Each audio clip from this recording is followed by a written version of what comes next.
We're streaming away. Check that we're actually streaming. We're streaming just fine.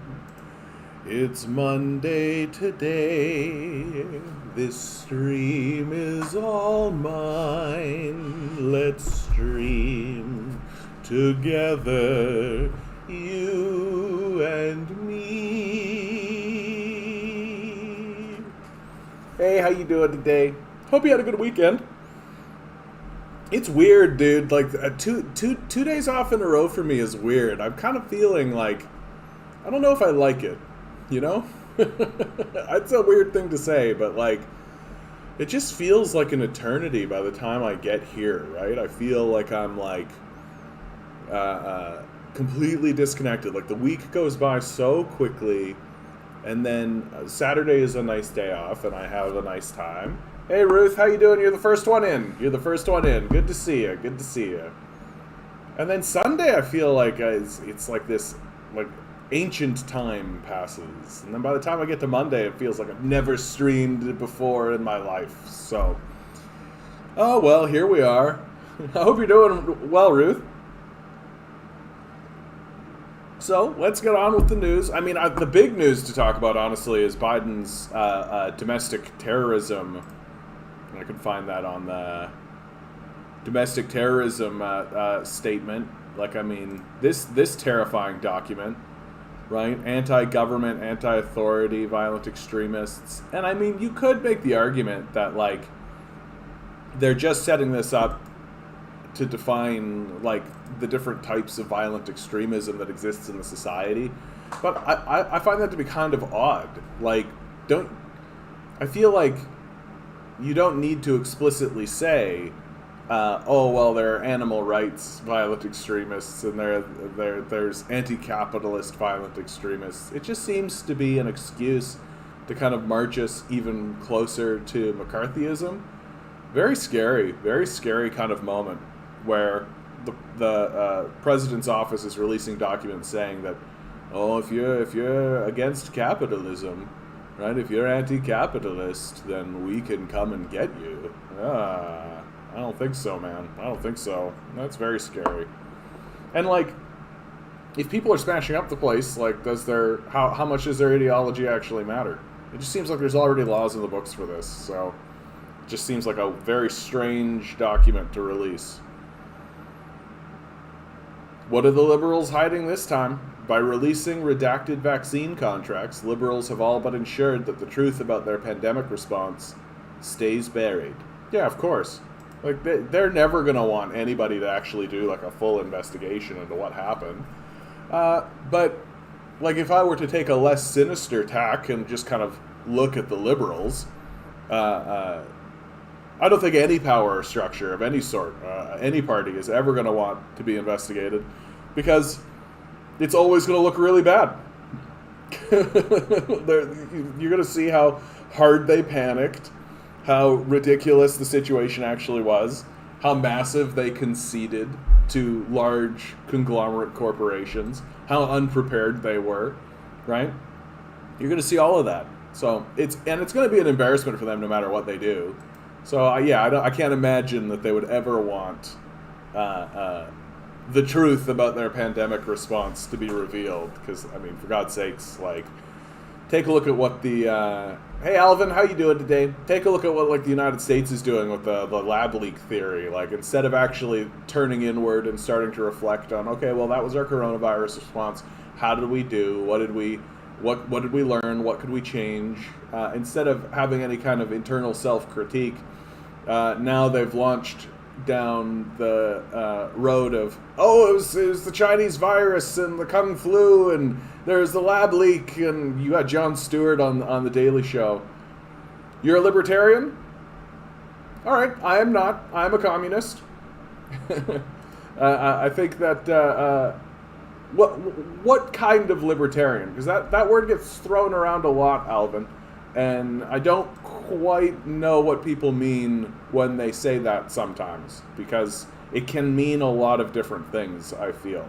Like, being a libertarian in Europe is very different from being a libertarian in the United States. And ultimately, I suppose it comes down to what your thought of regulating capitalism comes down to, right? That there is a lot of people throughout the United States who believe that, or who seem to espouse a libertarian perspective, but what that essentially boils down to is the deregulation of the market, the deregulation of capitalism, which in my view is a complete and total disaster. Like, it's the deregulated capitalism. Karl Marx said that unregulated capitalism was a revolutionary force, and he was right. And it allowing giant, massive conglomerate corporations to have control over enormous sections of the society, it simply doesn't work. Just simply doesn't work. But there's also the side of libertarianism that's about personal liberty and freedom to pursue your own agendas and your own objectives, freedom to pursue your own business, for example, or your own ideas, and those are respectable ideas. And throughout Europe, libertarians have come to see that the way to achieve this is to actually have oh well, Alvin, aren't you the nicest person alive? Look at you. I don't know. I think I'm a little conservative but libertarian. Then you seem cool and friendly, Alvin. You. That's so nice. That's so nice. I think I'm a little conservative but libertarian. Well, stick around. We'll see if we can cure you of the conservatism. I don't have much. You'll find I'm not very kind to the conservatives around here. But don't try not to take it personally, Alvin, because I try very hard to not alienate others. I'm not sure if I follow anyone at any time, because I agree with most parties at some point. Yeah, I think that's probably the best position to take, honestly, Ruth. Like, to assume that most people are actually just attempting to improve the world around them, right? Like, even, well, I shouldn't say that. There definitely are conservatives who are completely fine with destroying the world around them if it means they get to maintain their power and privilege. Like, I mean, we have the receipts, we can see the documents. Most communists would call for my head. You are super nice. Well, yeah, I just don't think that's useful, right? Like, I really think that's what it comes down to. Like, I assume that you have come to the way that you are thinking about the world honestly, right? And I don't think that you're sitting there believing that segments of the society should be expunged or purged or abandoned or forgotten about in any kind of way. And if you are, then that's where the problem lies, and that has nothing to do with whatever ism you espouse, right? That if you are sitting there being like, oh yeah, I think it's fine if, poor people are abandoned, well, you and I are going to disagree on that, and I don't think that has anything to do with libertarianism or conservatism or anything. I think that's just a strict moral position. Sing and Kakak? Kakak? That is a ton of Q's. There's a ton of Q's. Look at the amount of Q's in this name. Kakak. It's got to be pronounced like that, right? Kakak? Kakak? Q-A-Q-Q-A-Q. Kakak. Wow. Anyway, sing, Kakak, say liberals have nothing to be proud of on National Indigenous Peoples Day. Yeah, I mean, we're in the process of exhuming mass graves. I think Singh is probably is hitting the money here. Yeah. Singh had released an ad campaign. The NDP are getting ahead of the ad campaign game, really setting the tone. And Singh's ad campaign was pretty straightforward. It was just him talking, but he's talking a good game, trying to really remind people that, like, the CERB and a lot of the benefits that we received throughout the pandemic were NDP initiatives. which is really, really great. Well, Alvin, what about whereabouts do you live? Like, what's your? Are you in the States? Are you in Canada? And which state?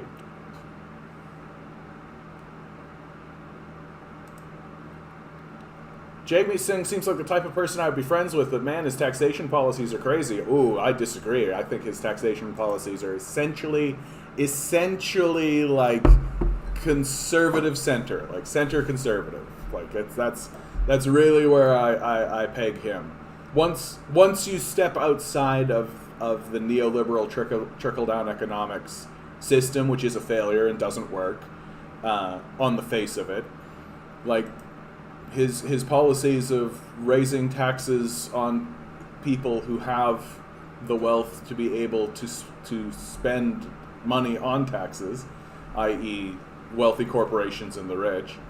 Like, I mean, his policies are essentially just like 1970s Canada. Like, they're not much different. I enjoy discussing politics, but find the respect goes out the door with some people because they don't agree with my views. Yeah, people define themselves by these views in many cases. I can get pretty hostile on one particular issue, which is if you don't think people should just have food and shelter, like if you just think that people should not have food and shelter, you and I are not going to be friends. Like, I am completely fine with being like, farewell, and just leaving the conversation and not talking to that person anymore. Because everyone should have food and shelter. It's built into the system in like a large-scale sort of way. We need it. The universe has declared that food and shelter is required for our survival.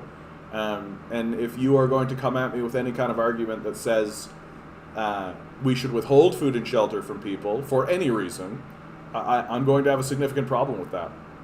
And so that's like the one issue that I've like knowingly landed on. I've just been like, nope, that's the line that I draw in the sand. Everything else is up for grabs. It's like a grab bag. Because everybody sort of believes that their own perspective is right in some regard, and will be helpful in some regard.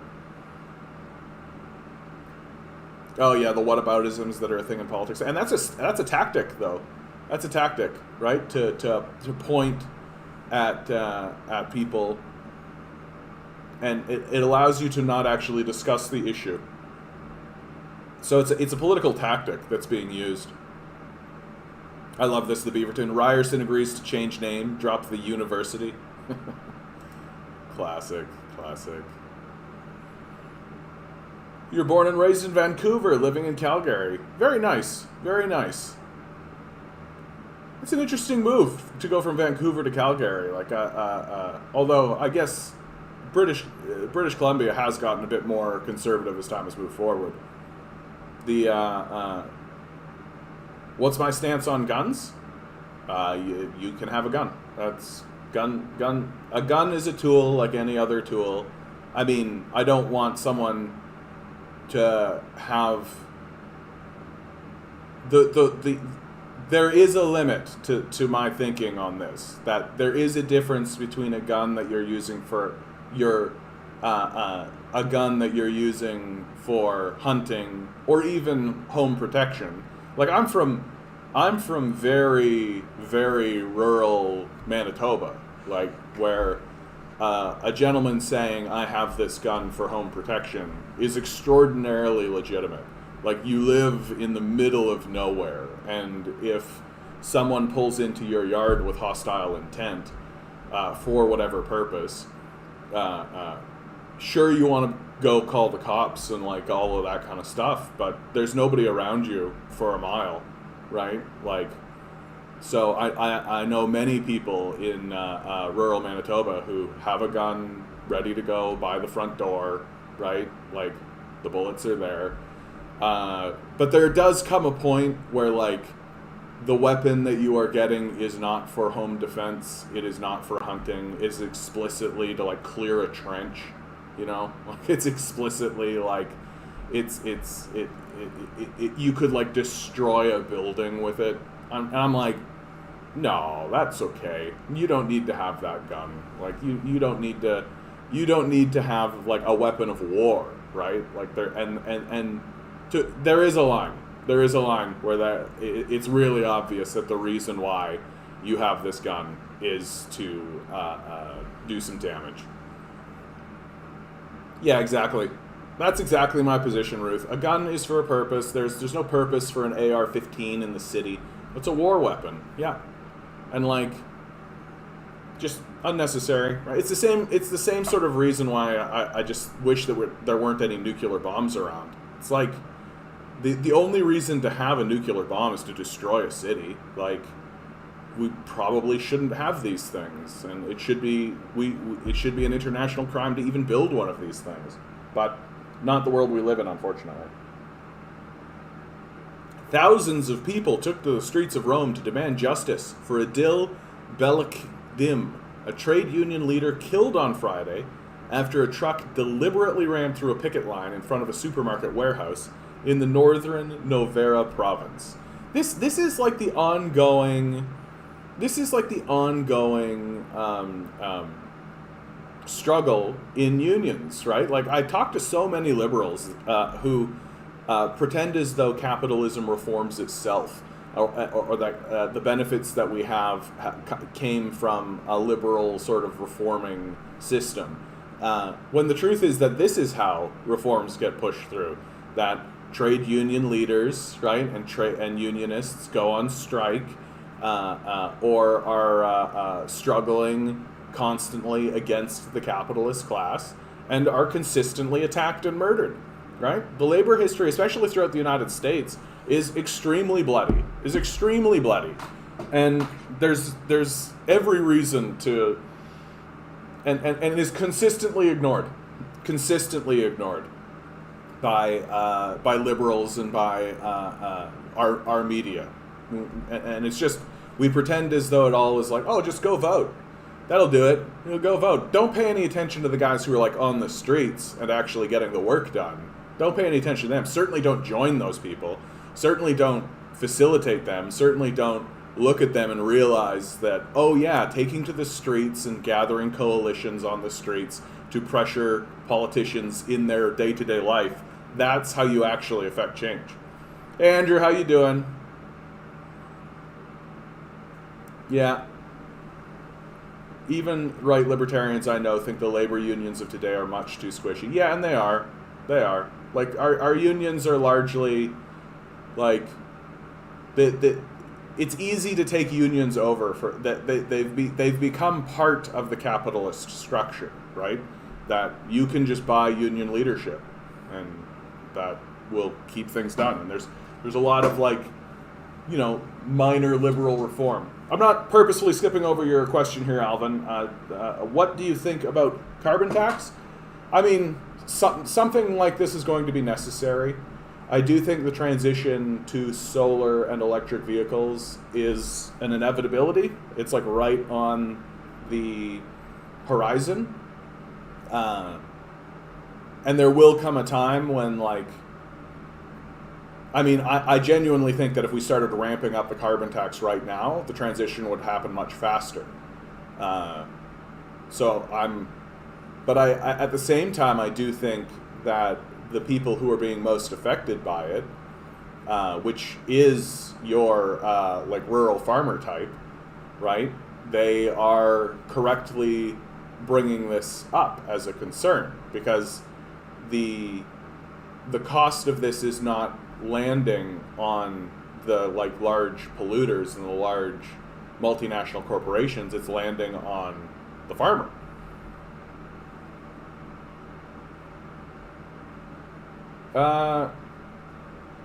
Electric isn't reliable, though.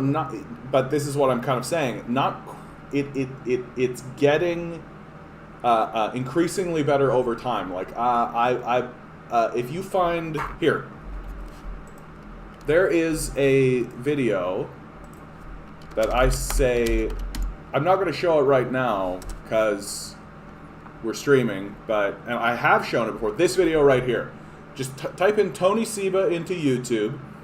Take about an hour, right? Put it on, go while you're making breakfast or something. I don't know. Oh, no, Alvin, I'm completely fine with that. Hi, Vincent. Hello from Miami. Well, hello from Toronto. Good to see you. Give this video here, Tony Seba's video, a watch. He's very convincing. He really points out, back in 2017, he was arguing that solar and electric are actually becoming extremely reliable, that the battery technology that is existing for solar energy is becoming extremely good, and on top of that is going to be cheaper than fossil fuels much sooner than we think. And if and countries who really are heavily investing in solar and solar batteries in significant ways, so like China, for example, is doing this, and electric vehicles, same story. The countries that invest in these things sooner rather than later are the countries that are going to be ahead going into this new century. And I think that we as Canadians are very far behind the 8 ball on this, that we could be doing a lot more to be transitioning off of fossil fuels. And Tony Seba's ultimate argument is that that transition will happen by itself through just market disruption, because electric and solar will simply be cheaper, right? It's very simple. So I really highly recommend watching this video. I've shown it before on this channel. And he's an economist, of course, so I don't necessarily agree with everything he says, because economists consistently don't include human psychology in the way that they think. But he is correct in pointing out that, like, look, if you want to save money, if you want it to be cheaper, and effective, solar is the way to go. Are electric planes more reliable than jet fuel planes? I mean, I can't directly answer that question. I don't know. Yeah. Are jet planes the only problem? Yeah, I think what Andrew is hitting on here is interesting, right? It's not about... So, what is your solution?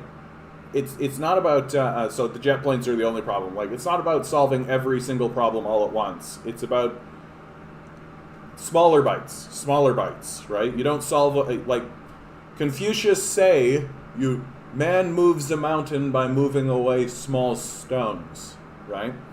That's how you actually get things done. And so, small incremental shifts can lead to large-scale change, and we'll certainly end up in a situation, without a doubt, where there'll be some kind of mixed energy economy, and then the transition directly to electric and solar will eventually take place. And within that transition, there will be people who are fighting against it. For example, in Australia, they have actually put a tax on electric vehicles. So they're actually fighting against the transition to electric vehicles, and there will be some, there's going to be some people who are like, no, the solution is actually nuclear, and they'll start to move forward with a nuclear power plant or something like this, and then that initiative takes 20 years to build a nuclear power plant, and in that time they could have built 5 times the amount of solar plants and things like that. And of course these things are going to happen, because humans are humans, and we can't predict the future. We can't. We can just sort of guess, right? We can just sort of guess, but because of this, it's going to be kind of clunky. But Tony Seba or Seba, I believe, puts forward a pretty decent case that we should be more accepting of solar and electric than we are currently. What's my solution to the workers in the fossil fuel industry? I think there should be a basic income in the society, without a doubt. There needs to be some kind of stabilizing force. Food and shelter should be guaranteed, right? Everyone should have food and shelter. It really, really is the case that we live in a society where food and shelter is withheld from us. We have enough food, we have enough shelter, by wide margins we have enough of these resources that the quote-unquote market that exists around these quote-unquote commodities, it is false. They are false markets that are created on purpose by capitalists to just drain as much money as they can from us, right? Because we need food and we need shelter. So they fix the prices or they raise prices. They make things more difficult for us.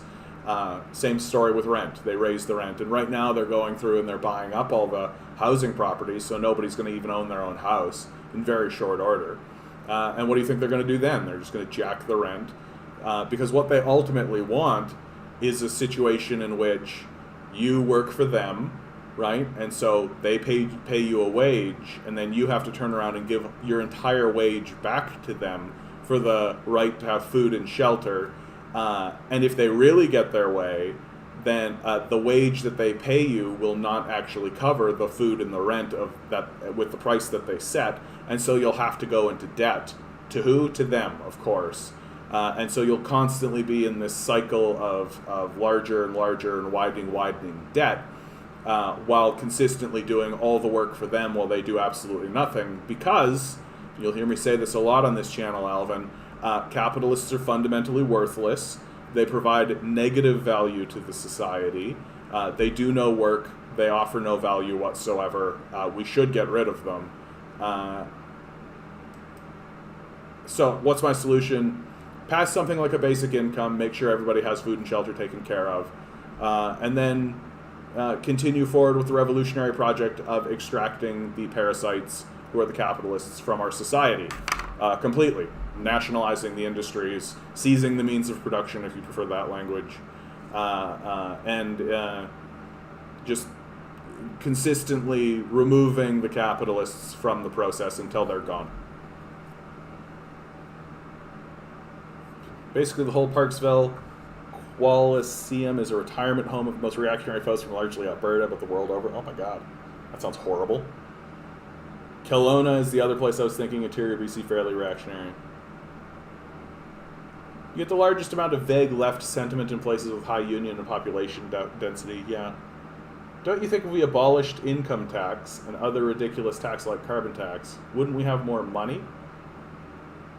More money to buy food and shelter? But those taxes are paying for things, right? Like it's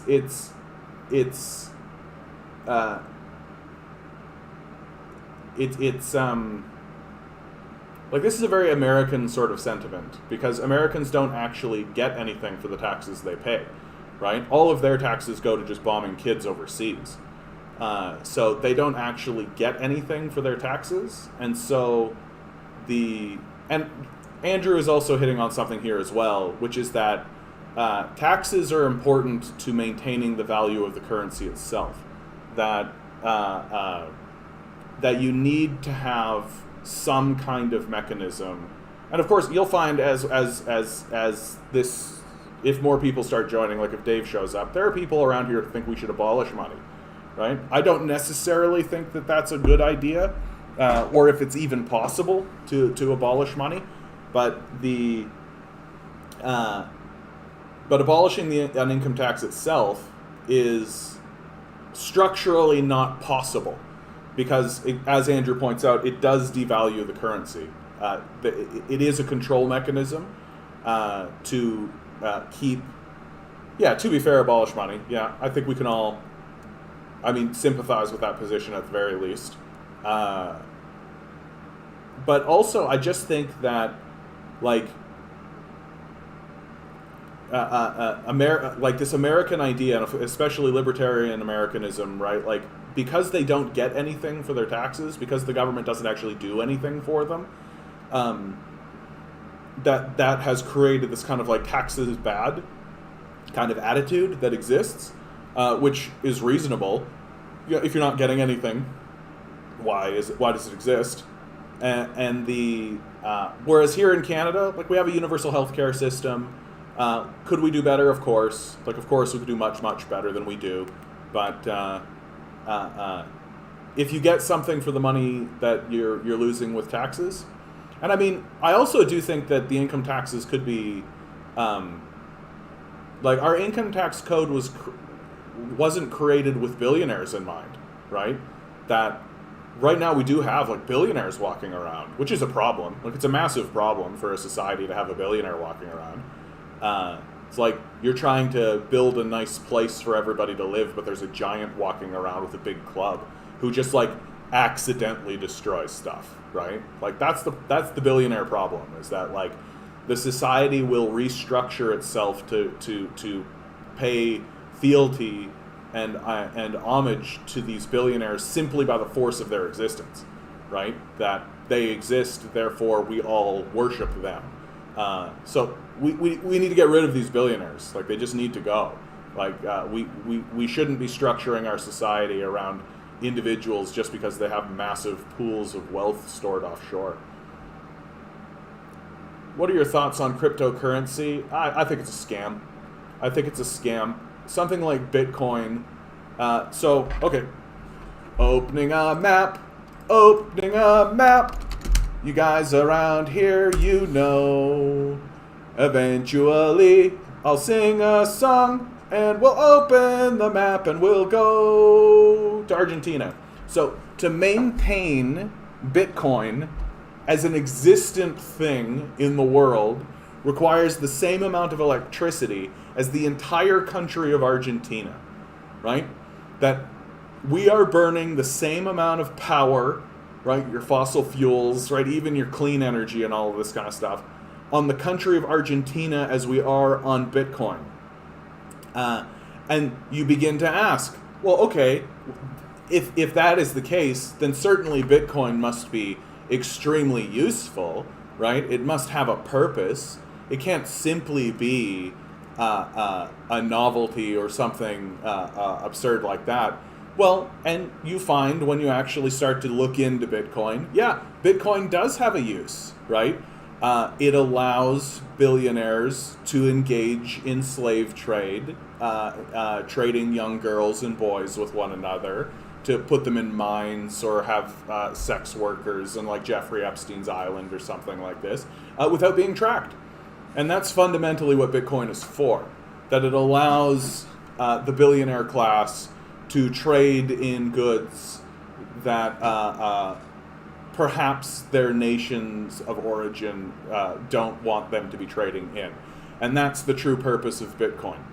I think it should be shut down. I think it's a waste of energy. I think it empowers sociopaths. Neat idea. Like, oh, how novel, right?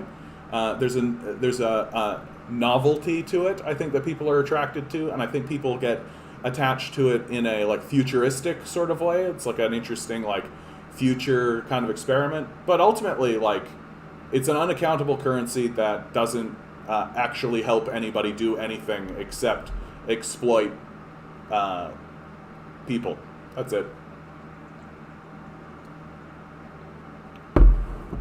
I mean, the people's distribution networks will be built on a foundation of need and provision. No currency required. Yep, that's the rhetoric. I'd be curious to see the structure of that. To be fair, most, not all, but most billionaires work their asses off and earn their money. I don't think they should be obligated to give out their money. Bullshit. To be fair, most, not all, but most billionaires worked their asses off and earned their money. Interesting position. You cannot find one billionaire who fits this criteria. This is a myth. This is magical thinking, right? You literally are just living like Santa Claus is real. Jesus Christ is coming back from heaven at any moment. Billionaires do work, right? Like those are the same kind of myths in my position.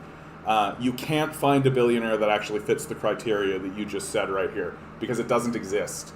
Because billionaires and millionaires, their money is what makes money. And quite often, like, and I don't understand why we're worshiping this idea, like, worked their asses off. What, you think, like, Jeffrey Dahmer didn't work his ass off? Like, the outcome matters, right? Like, what they're doing actually matters. right? Like, so you can work your ass off as hard as you want, but if you're working your ass off as hard as you want to exploit everybody and destroy the world around you, like, I don't think you should be rewarded for this. And you can take a look at, let's use the classic, right? The classic one that I always got hit with, Bill Gates. Oh, Bill Gates, he's the reason we got personal computers, right? You're streaming on a computer right now. That's capitalism. That's Bill Gates. He worked hard to get that. That's him. Bill Gates, and you can read his biography. He's very upfront about it. He's very open about it. He doesn't pretend. Like, that's the interesting thing about Gates is, like, he doesn't pretend. It's everybody else that's pretending. And I mean, he has a really good PR team, so that really helps. But in his biography, he's straight out is just like, yeah, I was in the schools who had computers in them, amongst the first schools that had computers in them at the time. I was able to use them. And why were these computers here? Because for 100 years, we, the public, have been funding research in the public sector to create these computers. And so then what does Bill Gates do? Well, as a young man, he interacts with these computers, becomes fascinated by them, and then works with his wealthy parents and their connections to wealthy politicians, and because he's an entrepreneur and an innovator and all this kind of stuff, gets special contracts to be able to be amongst the first people to sell these computers commercially. And when you take a look at his business practices, you realize very quickly that his the way he grew was by buying other people's shit and putting them in boxes and calling them his own, right? And I'm not saying he didn't work hard at that, but it's hardly worth the worship that we put at his feet. And it gets worse the closer to the modern era we get, right? Like Elon Musk, for example, the amount of worship that Elon Musk gets. His father was literally a South African apartheid emerald miner, right? Everyone's like, he was such a genius. He made PayPal. Who could have foreseen it? His father, the billionaire, who had he and his billionaire friends looking at the internet being like, you know what, Elon, you know what would be useful if we had some kind of way to pay for things online. His dad told him to make it, and so he did, right? And it's not difficult what Elon Musk made. It's certainly not if you have the kind of backing that comes from an apartheid emerald miner. I just think it's like Elon Musk is a real case study in how propaganda works and can affect societies, and ultimately why billionaires are dangerous. Because, like, Elon Musk himself is not very intelligent, right? Exactly. He buys the founder title for PayPal and Tesla. He's essentially, like, I'm not saying he is stupid, but he's just not very important, honestly. Well, you should be less grateful for his contribution and more grateful to the people who actually did the work, right? And who but this is the great kind of curse of capitalism. But this is what capitalists do, right? They take everybody else's work and effort, and they claim it for themselves. Thomas Edison did this, right? Edison was a very astute businessman who understood the power of being seen as like this great, brilliant mind. But Edison did exactly what Musk did, which is just claim everybody else's work for himself and say, "Oh, it was my amazing vision that moved this forward," and all of this kind of stuff. It is complete nonsense. Like, it's complete nonsense. Like, he literally just buys other people's inventions, privatizes other people's. He privatizes government work, and if he does want to invent something or create something, he hires other people to do it, right? Because he's a capitalist, right? He's going to go do other stuff, and for goodness sakes, like, Elon Musk has outright said that he's fine with funding coups, like the Bolivian coup. He literally tweeted, like, we have the tweet. He's like, we'll coup who we want. Deal with it, right? Like, he's a warmongering capitalist who provides no value to anyone, right? Who cares? Meanwhile, while he's all bullshitting us about how, like, oh, we're going to get to Mars and space travel and all this kind of stuff, the Chinese are over there and they're like, yeah, we're going to build a moon base. 2025, we're going to build a moon base, right? Musk isn't doing that because Musk is ultimately unintelligent, right? He's just grifting us with this remember the episode of The Simpsons, the monorail episode, right? Where the guy shows up and he pitches a monorail to the people of Springfield and they all buy into it. That's Elon Musk, right? He's just a very effective, grifter. No, ask whatever you want, Alvin. That's what I like about this. I like the chat. I like the conversation. I generally sift through the day's news just as launch off points, but like sometimes it's just literally the chat.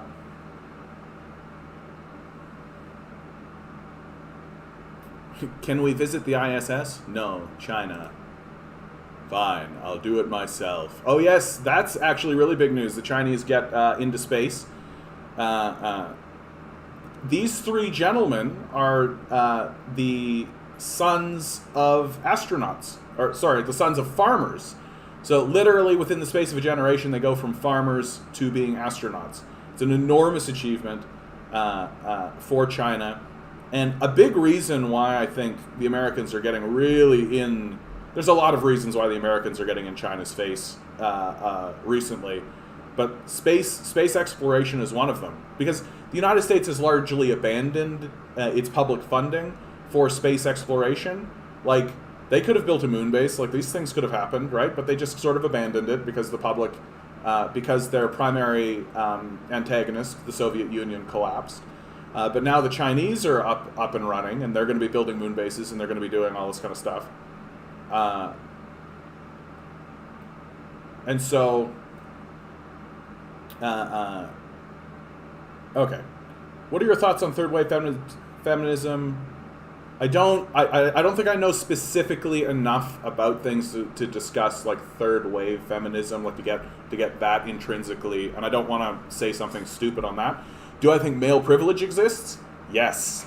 Abso-friggin-lutely, I think male privilege exists. I think you have to kind of be a bit bonkers to not think that male privilege exists. For sure it does. Like, 100%. 100%. That, and I mean, you just need to take a look at, like, recent history. Like, the suffragist movement was not that long ago. Like, the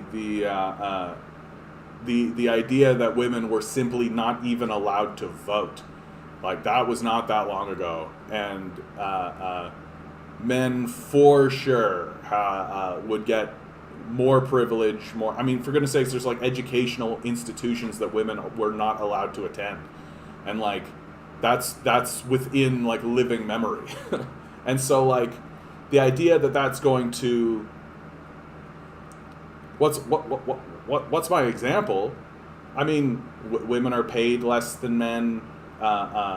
Women are not, and very, very recently, women are allowed to hold prominent positions. Like, and a lot of it is like a cultural sort of a force, right? That, like, when you have a class of citizenry which is objectively subservient, right? Like, women were objectively subservient.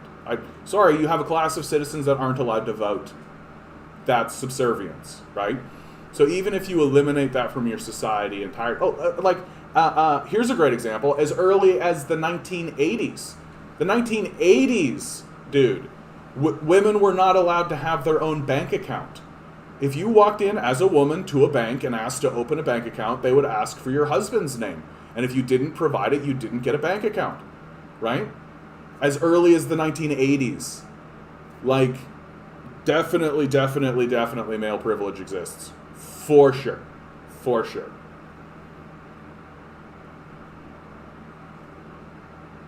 And I mean, of course you can find, like, examples of it. Like, of course you can find, there's, like, oh, this woman over here is paid more than like but like there's a difference between a woman who's paid more than a man and than a woman who's paid more than a man in the same position. Like you'll be able to find like, oh, this woman is the CEO of Estrabon or whatever, right? And she's paid $50 million. And there's a grocery clerk over here, and he's paid, $7 an hour, right? Like, yeah, like the comparison is always like for the same work, and I don't really like this "that's in the past" argument, dude. Like the 1980s is not in the past. Like that's pretty recently. That's pretty recently, and like. Okay, here's a really good example. Let's get visceral about it. Let's get really visceral about it, right? If you are a man, right, and you're walking around in the world, and you're just like walking down the street, you will be generally left alone, especially if you're a white man. If you're a white man, you're just walking down the street, no one's gonna bug you. You're gonna go to wherever you want to go. No one's gonna pay any attention to you. And if they do pay attention to you, it's only to kind of get out of your way, right? Because you're a white man. If you're a woman, you're going to get gawked at, you're going to get whistled at, people are going to approach you, try to, ask you your name. Men are going to follow you, right? Like these very real things that most definitely happen to women that are just walking around the world existing by themselves, and it's because men want to have sex with them, right? And it's very like kind of built in to what's going on, and I think women are correct to say that it's quite a privilege that men have to be able to walk down the street without being harassed regularly, which women certainly are. Like this is just like an unequivocal truth of what it is to be a woman living in the world, and it's especially bad when you're living in a world where men think that going up to a woman on the street as she's like walking to work and harassing her is just like me being friendly and normal, right? Like it's just, and she's like. Slag up. Men are judged and harassed as well. Really? When was the last time somebody came up to you on the street and followed you to where you were going, tried to get your phone number, right? Does that happen to you often, Alvin?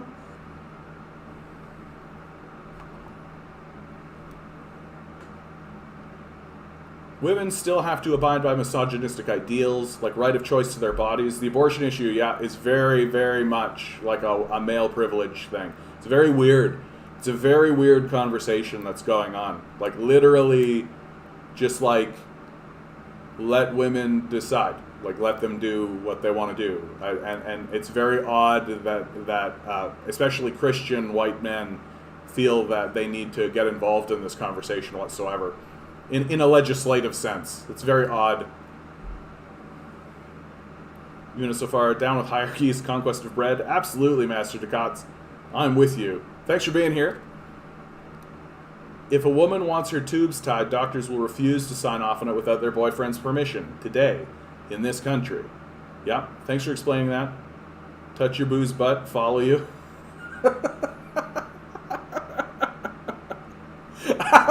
Ruth, what did you just make me read? What did you just make me read? Touch your boo's butt, follow you.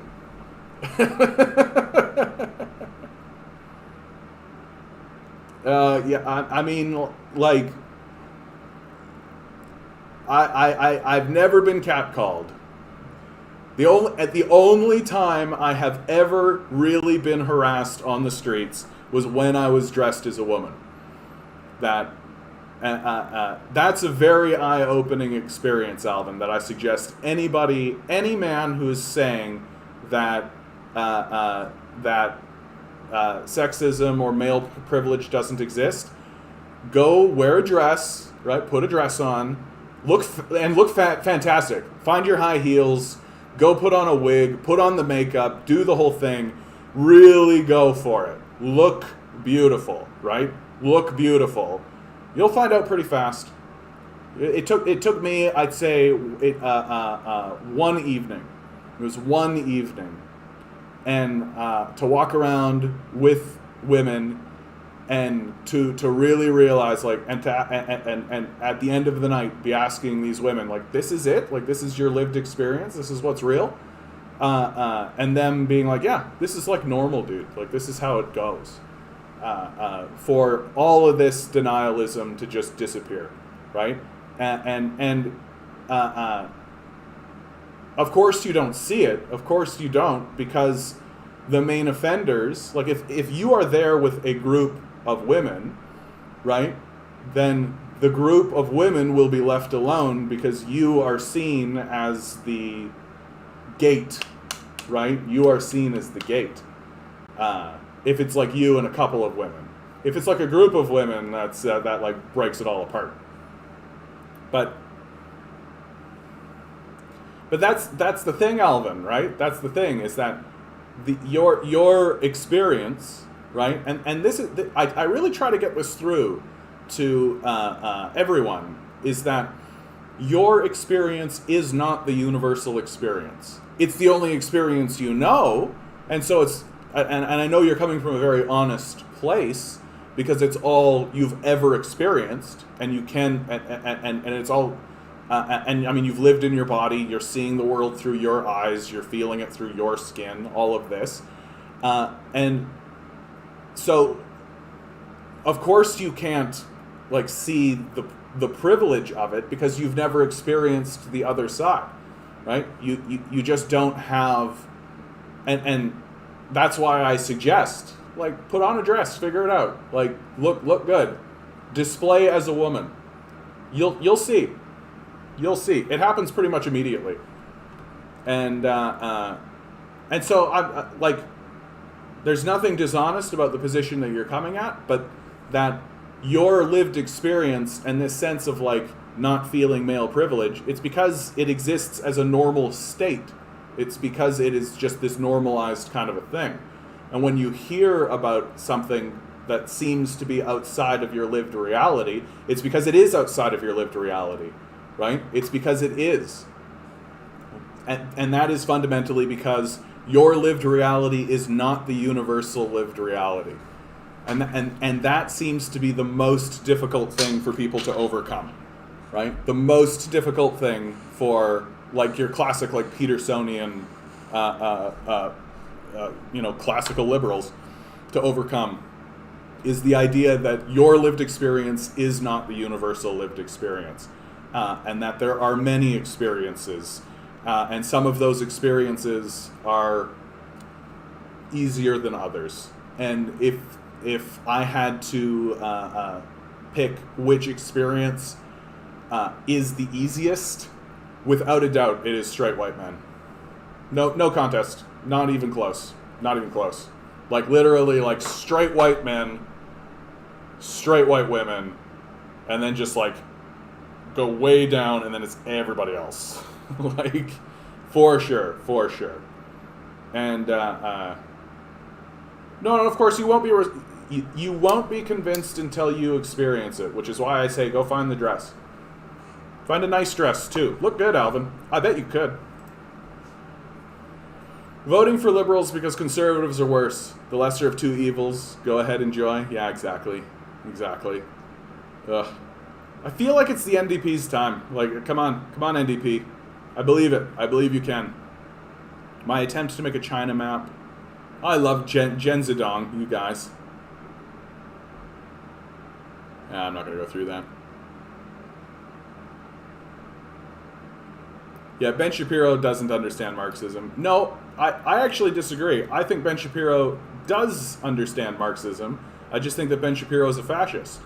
So, of course he's going to hate Marxists and Marxism because he's a fascist. It's pretty straightforward. Fascists generally don't like...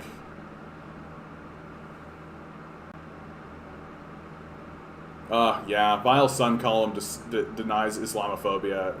The Sun is absolutely outrageous. Like, I can't believe they can get away with the things that they say, and the denial of all of this. Not like, for goodness sakes, like a 20-year-old white male ran down 4 Muslims on purpose, right? Like, that's Islamophobia. Like, that's you don't just do that. Like, there's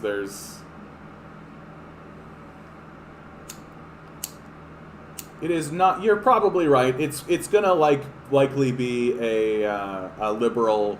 I hope minority. I hope we don't end up with a majority. I really, really hope we end up with a minority again. A majority right now, I think, would be really bad. It would just be a really, really bad situation for everybody. You could basically just like discount any hope of even modest reform. Like the NDP in this period of time are the reason why things were as okay as they were. Like the CERB and the increase in benefits, all of this kind of stuff. Those were all NDP initiatives. Like the NDP really pushed the Liberals to the left at the start of the pandemic, and were able to really dig their heels in and keep things much better for the populace. Whereas like the Liberals, like if they've got the majority, like you can kiss like something like a basic income, like that's just not going to happen. You can kiss all of that stuff goodbye. So like any leftist idea or any leftist push, if a liberal majority is what comes down the pipe, is gone, and it's a total disaster for Canada, if you ask me. Like and a regression back into neoliberalism, right? That through the pandemic there was sort of this upswell towards socialism, where people are more interested in socialist ideas. Well, Justin Trudeau's not a socialist, right? He's a neoliberal, and should they get a majority government, the Liberals will just kind of collapse back into, fealty for their wealthy donors. And that's what I expect from them. And so hopefully a liberal minority, I could do with an NDP minority, I could do with an NDP majority. All of that sounds interesting. Yeah, the Green Party collapse, I think you're right. I think there's going to be... The Green Party should just become a socialist party, like officially. Like we need, like, who are the Greens? Like what's their point? Why do they exist? They're essentially led by neoliberals. All of their policies have been absorbed into the Liberal Party, right? Why does the Green Party exist? They don't really represent anything anymore, outside of just like, we don't want to be liberals. I'm like, okay, like, but what do you stand for? Liberalism. Like, that's kind of it. Yeah, I respect you too, Alvin. Good luck out there. And I'm telling you, bud, find that dress. Find that dress. It'll be a good look. Have a good one, bud. Thanks for being here. And leave a subscription on your way out. Love to have you back. The conservative schism is coming. I agree with you that going back to that reform, right? Like the split between the reform and the conservative base is still there. Like those two organizations are still kind of constantly vying for power. And after they do poorly in this next election, I think those schisms... Well, and I mean, the PCC is already a schism of that, right? Like, it's already breaking up. So we already have echoes of this. And so I do see it as an inevitability. My hope is that it doesn't bolster the Liberals further, right? Like, that's sort of my big concern. Is that because ultimately Liberals and Conservatives are allies on most issues that matter... Sorry, guys. Because they're allies on most... When conservative schisms begin to happen, it can mean that a lot of conservatives switch over to liberal. And that can really increase the profile of liberals. Hopefully, while that's happening, leftists or center-left, let's say, liberals start to realize, like, oh, these guys are actually conservatives, and start to actually bounce over into the NDP. But we'll see. And these transitions can go this way and that way and all around. So I realized very early on in my life that, like, Canadian politics is way more interesting than American politics, because it's real, because it is actually politics, and it is actually, like, negotiation and shifting and, like, being like, okay, if I do this, then you do this, and all that kind of stuff. And Canadians change their mind.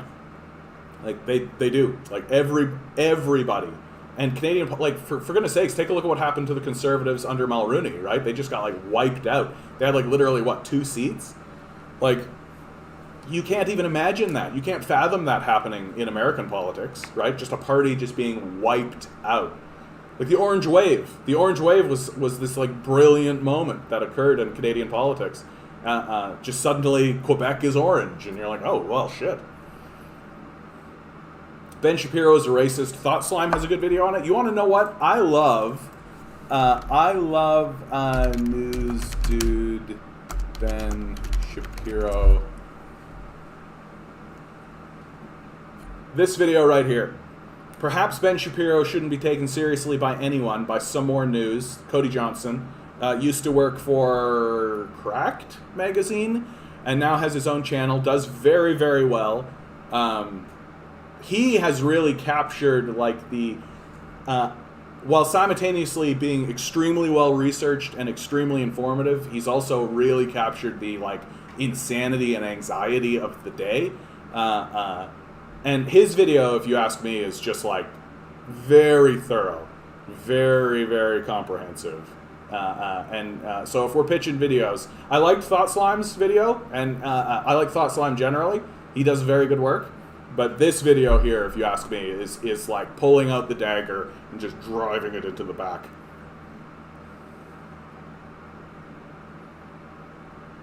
Oh yeah, of course. Yeah, Orange Wave was a result of Leighton being able to read the currents of politics. Absolutely. Absolutely.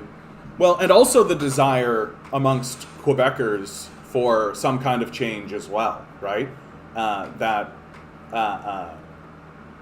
Mulcair was essentially just trying to copy ignoring the changing currents. Well, and I will always, like, I like Mulcair. Like, anytime I listen to Mulcair talk, and anytime I listen to him in the House, right, in the Parliament, rather, like, he was great, but, like, he just kind of came out smiling like Raffi, right? He just really presented himself as Raffi, and they tried to kind of lay it up, right? They kind of tried to just walk into that election and just be like, we just need to do a layup here, and we can walk into the prime ministership. When what they really needed to be doing was slam dunking it. And they just didn't slam dunk it. They just didn't. Yeah, I worry that Singh knows how to read the currents in the country, but not the party. Oh, interesting. I would actually think the opposite is true. I think that Singh has a very, like, all of Singh's positions come directly out of the party, right? Like, I don't really, like, I know that Singh, when it comes to identity issues, like race, especially race, because he's got a very personal stake in it, he definitely speaks profoundly and forthrightly on those issues. But other issues, economic issues, he's just kind of talking about what the party is talking about, right? And you can tell. Yeah, I think that's right, Ruth. If he had have been honest, he could have won. Yeah. Ugh. Yeah, of course he should have never tried to seem friendly or whatever. Like, I mean, especially when people are so angry. Like, we're still fucking furious. Like, everyone's furious, right? Like, the second... People don't want to talk about politics because they know that everyone is fucking furious, right? That, like, we have experienced a 40-year transfer of wealth from the populace to the wealthy, right? And we can't get anything done about it. And the shittiest possible outcomes keep occurring, right? We keep getting reports of, like, oh, the wealthy, by the way, they don't pay any taxes. Oh, the Panama Papers shows that everyone's shipping their money off seas, right? All of the narratives that we were told about what was supposed to happen in our society, where, oh, it's completely acceptable to give all your money to the wealthy because then they'll turn around and spend it in the society, right? Or raising tide lifts all boats, all this kind of stuff, was total fucking bullshit. Total. Complete and total fucking bullshit across the board. And it's never been redressed. It's never been taken seriously. And what the liberals do is they mouth platitudes, and then they'll, like, raise taxes on wealth over 200 million by, like, 0.1% or something, while giving enormous handouts in other sections. So it's a net loss for everyone, just like it always is with capitalists. It's always a fucking net loss with capitalists. And people are looking at this and are just outrageously furious about it. And while people are outraged and furious about this, in walks Mulcair being like, "Hi everyone, I'm Tom Mulcair. Vote for me." Get the fuck out of here, Tom. Get the fuck out of here. Well, nobody is really paying attention to the currents between COVID, CERB, basic income, billionaires. I do think that the NDP are going to come out with the strongest policies. And from what I've seen, and from what I've seen Singh talking about, like the very fact that they're talking about raising wealth on the wealthy in the first place, the very fact that they're digging their heels in against like CRB cuts and things like this, like the NDP is doing everything they can to position themselves as the for the people party, right? The real question surrounding Singh is, will Canadians be able to get over the turban? I think the answer is yes. I think it is yes, but we haven't quite, like, we're not quite in the election season quite yet. So we'll see. I do think that Canadians have shown repeatedly that they are willing to back someone who is genuine, right? So if you're coming out and you're speaking in a genuine way and are genuinely honest, and I have spoken with Liberals especially who are looking at Singh and who have clearly concluded that, okay, well, he's got the turban and like that's just who he is. That's who, and in many ways it reflects very well on Singh, because they're like, well, because they know that it's a political detriment to him. They know, and yet he still does it. And so there's something very honest and honorable about that people really, I think, are drawn to. Yeah, we're leaning way too hard on liberal frameworks, which don't play well with the voters. I think you're right about that. I do worry that the NDP sometimes is just orange liberal, right? That instead of trying to be a socialist party, the NDP is just trying to be like orange liberal. And that really, really started to happen. It started to happen a bit under Layton, but it really ramped up under Mulcair. And now with Singh, because Singh is quite young, and because he is like fundamentally a careerist, I just don't know that Singh actually does have like a prevailing stated ideology of any sort. Like I do think he is just kind of winging it. I think he listens to his party and his base, and he kind of says what they say. But does he necessarily does he necessarily think that poverty should be eliminated? Like the Liberals and the Conservatives certainly think that poverty should be maintained, but Singh has never really convinced me that he is pursuing any kind of poverty alleviation outside of the desires of his own party. Well, and yeah, I think the con-lib seesaw is a habit. Yeah, I think that's true, and habits like that are very tough to break. And we definitely have to, as a people, we definitely have to break this seesaw habit, because as long as we keep going between these two, corporate power is the winner every time.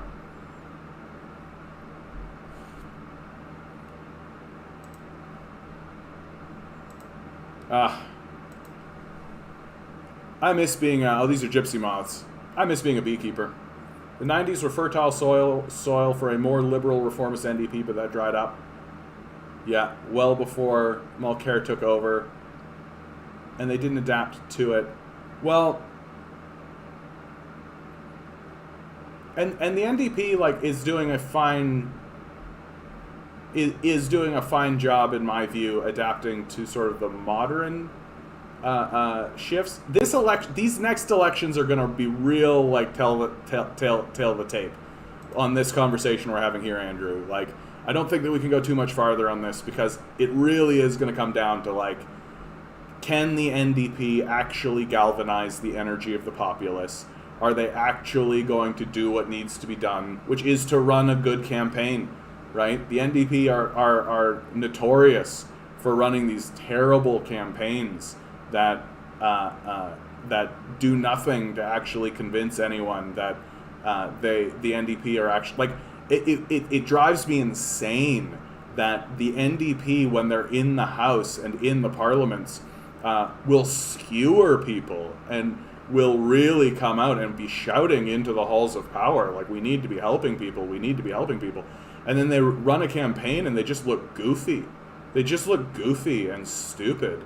Andrew Horvath's attack ad against Steve Del Duca is hopeful, really hopeful. Shows me that they actually hired some good people, or they're actually doing some good campaigning. But we'll see. We'll see.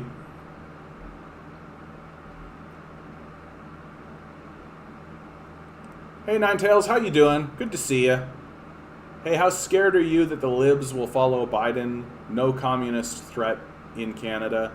If they do that, that's the end of them. Yeah. Like, Biden can get away with that because they don't really have a political system, right? Like, their political system is essentially just corporations. And so, of course, Biden is going to release a statement like, people like Biden will always pay fealty to fascism, ultimately, because they're the ones that are protecting capital, and that's what Biden is doing. He's protecting capital. But here in Canada, we have a functioning political system, and if the Liberals released a document saying, like, oh, we're going to go after the anti-capitalists, and if you start speaking anti-capitalist support, like, that's only going to bolster the left. That's gonna make the NDP look really nice. Like, Singh just needs to kind of release a statement being like, well, what's this McCarthy nonsense? Like, what's this Americanism I'm seeing coming out of the Liberal Party? So I'd be very, very, very, very, very surprised to see the Liberals do that kind of thing. True, but I'm seeing the results of the messaging coming from the party, basically calling every Canadian racist and browbeating them.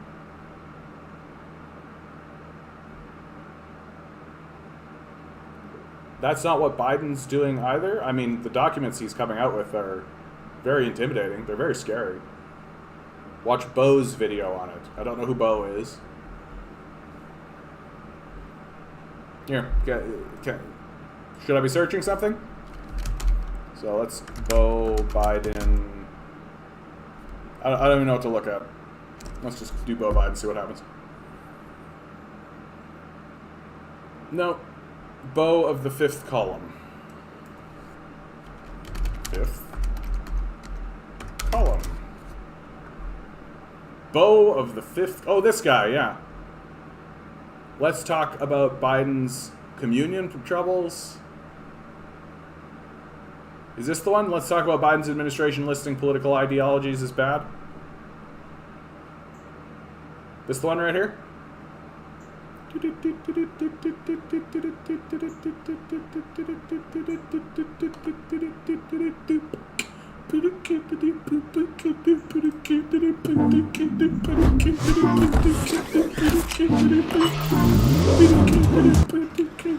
Well, howdy there, Internet people. It's Bo again. So today we are going to try to set some minds at ease. I have gotten questions from all over the political spectrum about a document released by the Biden administration from the Office of the Director of National Intelligence. And I read it a few days ago, didn't raise any eyebrows at the time I read it, and then I saw how it was being presented online, and it all started to make sense. Short version, if you don't want to watch the entire video, if you saw a list of political or ideological beliefs and were told that if you believe this, the Biden administration is targeting you, that is not what this says, okay? It is being presented in one of three ways. One is just a list of beliefs, okay? That's not even based on this document. It's not in the document, and it's not based on the document. If you see that one, just ignore it. One is a screenshot of half of a page that has a bunch of political and ideological beliefs. And if you're looking at that, it certainly does appear to suggest that if you believe these things, they view you as a violent extremist.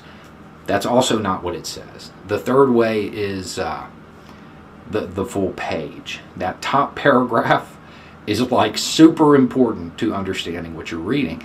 But even if the top paragraph is there, if you're not used to reading stuff like this, it still might be a little intimidating. So we're going to go through it. And again, this is from the March bulletin from the Office of the Director of National Intelligence about the threat level from domestic violent extremists and how it's heightened in 2021. Okay? I will have the link to the document and the link to a video that I'm going to reference now below. What you are looking at is just a visual representation of a definition that you have heard before on this channel. I have provided the definition to the T word numerous times. And when I do, I always say that each clause is important. If it doesn't have all 4 clauses, it's not actually terrorism. That's what this list is. That's what you're looking at, is just a visual representation of that definition. What is the definition? The unlawful use of violence or the threat of violence, 2 clauses right there. To influence those beyond the immediate area of attack to achieve a political, religious, ideological, or monetary goal. 4 clauses, all right? That's the definition. That's a good one. There's a whole bunch of bad ones out there, but if you actually want to understand the subject matter, that's the good one.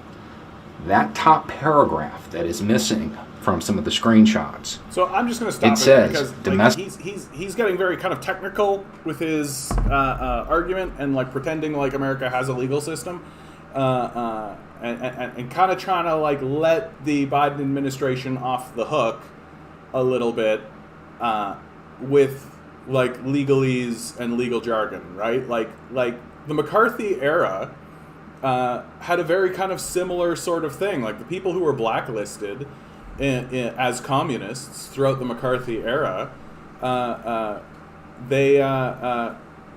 like you had people walking around saying this exact kind of stuff as well, and meanwhile McCarthy is bringing people up into courts and all of this. My concern with this document completely is like they already had a definition of terrorism. They already had a definition of these things. And now they've put on like a political, ideological layer onto it that, big shock, targets their political adversaries, right? All right. Domestic violent extremists are U.S.-based actors who conduct or threaten activities that are dangerous to human life in violation of the criminal laws of the United States or any state. So, the unlawful use of violence or the threat of violence, appearing to be intended to intimidate or coerce a civilian population and influence the policy of a government by intimidation or coercion, or affect the conduct of the government by blah, blah, blah, blah, blah. Influence those beyond the immediate area of attack to achieve a political, religious, ideological, or monetary goal. That's that list down below. That's all you're looking at, is just a definition of DVE, which is the new buzzword. They're not homegrown anymore. They're not domestic. They are domestic violent extremists. That's all you're looking at. This is no different than every other bulletin like this over the last 30 years. There's nothing to raise your eyebrows here. That's quite a statement to make, because I would say that every document that's been released over the last 30 years has made me raise my eyebrows. I would be very, like, to me, this is just a continuation of an already inset and ongoing policy, right? That the fight against domestic terrorism, right? The fight against domestic terrorism, like, it used to just be like, oh, the Black Panthers, right? Let's assassinate Martin Luther King. Let's assassinate Malcolm X, right? Members of the black community, right? They were considered domestic terrorists. The Ku Klux Klan weren't, of course, but the Black Panthers certainly were, right? And I mean, it's not an escalation in terms of use of force, but it is at the very least like, well, who's not on that list, right? Isn't it interesting that there's nobody on that list that's actually like a capitalist, right? Like nobody's actually on that list that says it's interesting that they've included like anti-capitalism, anti-this, anti-that. What? There's no capitalist terrorist organizations doing stuff? No, of course you don't need to list those guys because those are your donors, right? And that this framing and this framework that is being erected, it's explicitly being used to create and carve sections of the society that that if you are to talk about these things, anti-capitalism, or let's get out of the anti-capitalism thing. Let's actually talk about something like PETA, like the animal rights section of this, right? They're talking about PETA, right? PETA is the one that's causing problems for the government. PETA is the one that's causing problems for these corporations, right? They're sick and tired of PETA going in. I mean, only insofar as you view illegalism as an exclusively anti-capitalist practice. Don't think I understand what you mean by that, Andrew. But it's and like, I think that there's a lot of seed planting. Like, it's not a document that says, like, essentially it is a document that says to, let's say, like a university student, right? Like if you're a university student and you're going to university and maybe you want to become a lawyer, or maybe you want to become kind of this, here's a list of ideologies that you don't want to involve yourself in, right? That's 100% what that is, like for sure. If you're like a Harvard student, right, and you want to get into the good businesses and you want to get into the good organizations and you want to be part of the capitalist structure and all this kind of stuff, well, here's a list of ideologies that you are not to participate in, right? And if we find that you are a part of this, and like it's like we already know the NSA is collecting all of our information. We already know that the CIA is spying on all of us. We already know all of that. And so now they're just coming out with a little list that's saying, hey, here's the list of ideologies that if you are a part of, we're going to pay attention to you. For sure. Like, for sure. It would be unfathomable for me to believe that the NSA and the CIA, like if they find out that you are an anti-capitalist living in, I don't know, Virginia, right? And that you are organizing, even if it's peaceful protests, right?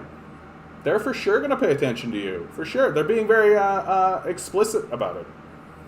Oh, yes, I like this gentleman, too. Anytime he pops up, I'm not subscribed to him, but I think he's speaking about this from a very, like, are they going to come and start rounding people up sort of perspective.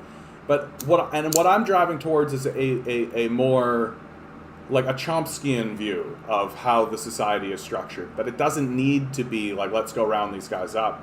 It is quite literally like, oh, you want to be employed by the Bank of America or Citibank.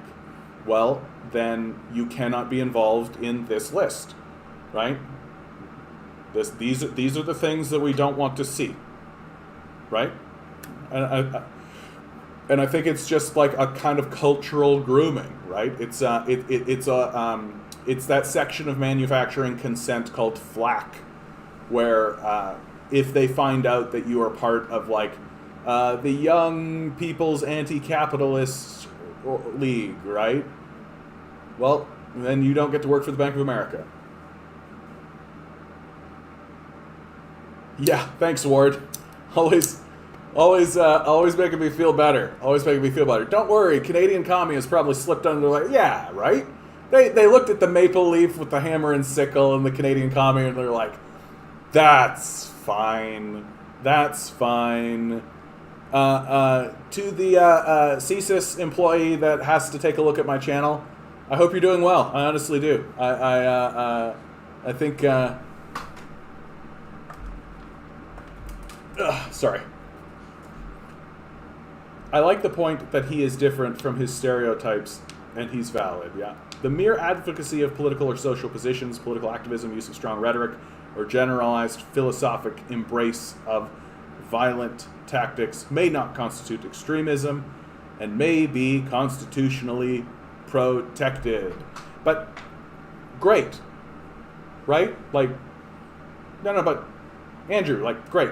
Like, great. That means that nobody's going to, like, kick in my door and that I'm not going to be pulled out onto the street and thrown into a vehicle and, like, taken somewhere because of my political ideology, right? Like, great. But, again, like, I'm a university student going to school. I want to be a journalist, right? I want to go work for the New York Times, right? Here's a list. Don't do this, right? They're being very upfront about it. They're not pretending. And, like, what, you think the guys who are donating to Biden's campaign, who also own the New York Times, are going to be really thrilled to see on your resume, like on your CV, or on, like, the CIA document that they definitely get about the people they hire? You think that they're going to look at that and be like, oh, you participated in the Anti-Capitalist League. Can you tell me more about this? Like, it's a form of cultural cleansing. Like, it's a form, and they're being very clear about it, right? And of course they're presenting it as, like, violent extremists, right? Of course they're presenting it that way, but they don't want anti-capitalists to exist in the society. They don't want communists to exist in the society. They don't want that, right? And so this is a very clear signal to people within the society that if you want to ascend the ranks of capital, right? If you want to ascend the ranks, if you want to be part of the New York Times, if you want to be part of Harvard, if you want to be part of these large-scale organizations, here's a list.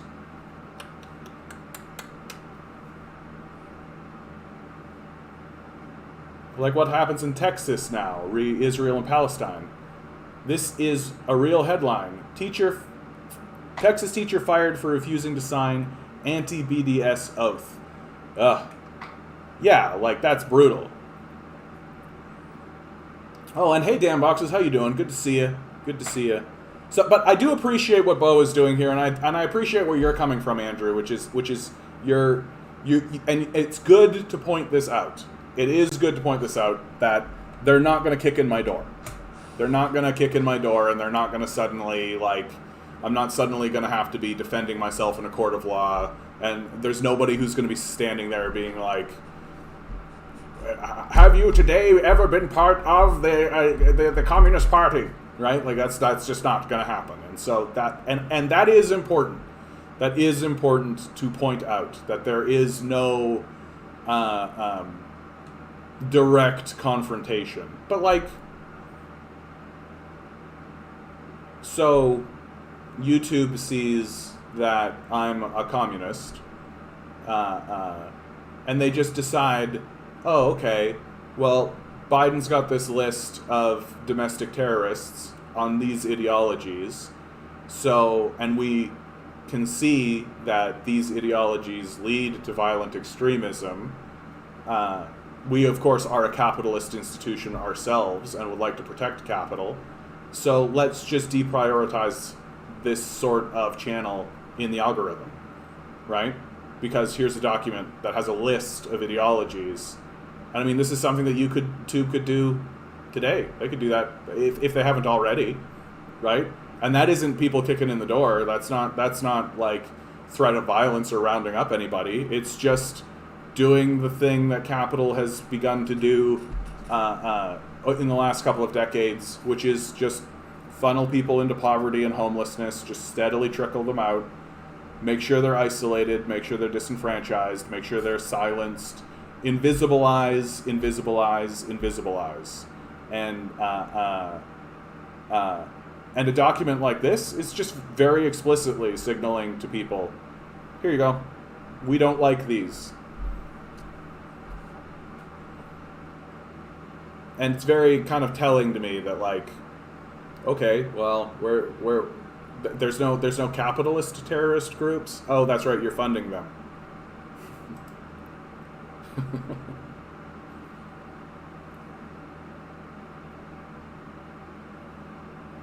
Super exploitation. Capitalism needs racism and patriarchy. Yep, I'd say that's true. I don't know about patriarchy so much, but definitely racism. Anyway, in honor of the Tokyo Olympics just being a month away, I feel like it should be a good taste to show the Olympic opening ceremony. Oh, that changed Olympic opening ceremonies forever. Let's go. Let's go. This is Moscow 1980. Oh, this could be fun. Let's have some fun. What do you think? What do you think?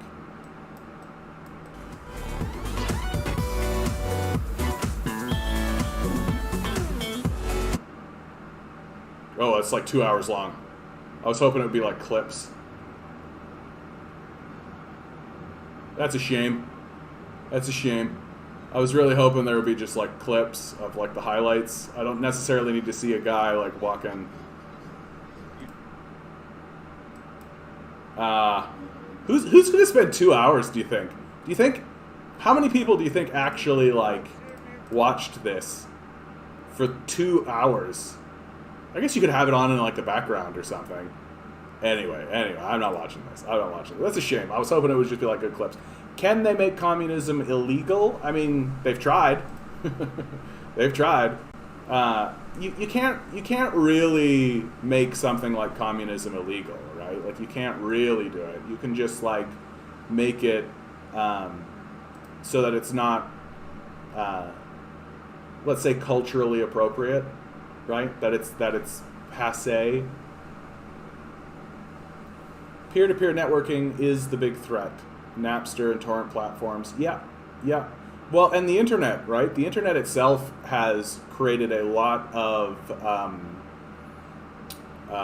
unintended consequences, right? Like that that the capitalist class was not anticipating. Like it really is a testament to how the one thing that the capitalists were honest about is that they genuinely did believe and do believe that the market will decide, right? That, well, the internet is a big thing, and it's gonna, and if the market decides, it's gonna explode, and you know what's gonna happen from that is just what's gonna happen. The market's gonna reconfigure, and the invisible hand will come, and all of this kind of stuff, and chaos will reign, and the god of blood will split us into groups, and the chaff will be weeded, and all of this kind of stuff. Well, they genuinely believe it.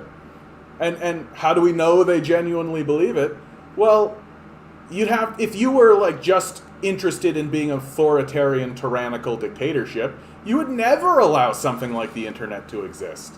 Never. Why would you ever allow something like the internet to exist if your objective was strictly to suppress the populace and strictly to keep the populace uninformed? It really is sort of a testament to the cluelessness of the capitalist class, that they don't actually know how to rule or govern. They just are doing stuff. So in many ways, they're like they're like the Joker. They just do things, right? And things occur. And it would be nice if we had some governance, right? But and then of course, yeah, they've encountered things that the internet do that the capitalists go like, well, I don't like that. I need to squeeze every penny out of the populace, and if some of the and like what annoys me about like Napster and the torrent platforms is the riff. You ever notice? You notice how there was like a brief period of time where the movie industry was really trying to jam in front of us the idea that like, stealing movies is the same as stealing a car. Theft is real, and that is a thing that you shouldn't do. Piracy is theft. It's like, oh, okay, great. Well, then why is it year over year that the movie industry makes more and more money? Like, if the piracy is theft and actually, like, loses the industry money, if that was real, then why is the industry actually getting more money year over year? And, like, every year they're just breaking bigger box office records and making more money year over year over year. And I have seen complete argument that it says, well, if you let people actually pirate this stuff, right? If you actually send it out into the world, there will be a small subsect of the populace that pirates it, and then what do you think they do? Right? They pirate your film, they watch it, and then they tell all their friends, right? And they tell all their friends about, hey, I saw that film, it was great, right? And then their friends are like, oh, well, do you want to pirate that film, or do you want to go to the movie theater, right? And it turns out that it's the movie theater is the event. That what shows up on the screen is less important than the actual going to the theater, right? That the theater is the event, right? And so the internet piracy, so they immediately stopped funding ads. They immediately stopped doing this because the Hollywood movie industry started to realize, oh, this is essentially free advertising, right? And so now you have cases where, like, the industry itself is leaking its own movies because that small subsect of people who are going to pirate the film, right? Well, they're going to watch it for free, and then they're going to tell all their friends, and then their friends are going to go to the movies. And that's exactly what's happened. So it's, but this all ties into, like, and it kind of reveals how, like, the capitalists don't really know how these things work. They don't really understand these things. And, like, another great example, and this is a non-internet example, but, like, so Walmart used to hire plainclothed employees whose job it was to prevent theft. I forget what their name was, but basically they would just mill around a Walmart and try to make sure that nobody was pilfering anything, right? And so one of their accountants crunches the numbers, comes back to Walmart, and says, it's actually costing us more money to hire these plainclothes security guards and have them in the store than it is to just let people steal from us. And so they got rid of them, right? They got rid of them. And in fact, and this is absolutely the truth, the outright official policy of Walmart is that if you are an employee and or like a manager or anything, and you see somebody stealing something, you just let them. I mean, make a note of it, right? They can find him on the security camera so that if he comes back, you can get ahead of it. But, like, the cost of pursuing theft from a Walmart vastly outweighs the cost of just letting that person steal it. So they just do. And you can even go into, like, Walmarts or Loblaws or things like this. Like, I have walked into these big box stores, and the cashiers are over on the other side of the store, and the exit entrance is over on the other side of the store. So it's the cash is literally, you have to go out of your way to get to the cashiers, right? So they're, like, literally looking at the door and being like, do you want to just walk out? Would you like to just walk out of here? Well, and the security and the security cameras, Andrew, they exist not to prevent theft, but to capture things like property destruction, if an assault occurs, right? The really serious stuff. But petty theft, it's too much money. It's too much money to pursue. Even if you've got them dead to rights. It's too much money.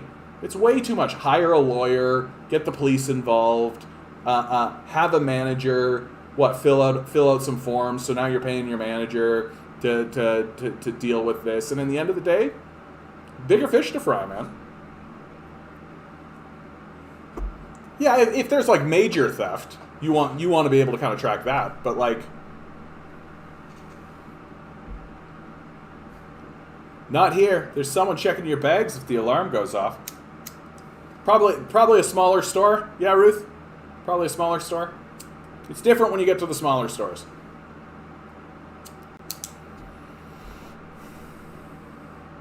Capitalism needs patriarchy because patriarchy is a naturalized hierarchy with overwhelming cultural hegemony, is all. Anything that meets those criteria will function. Yeah.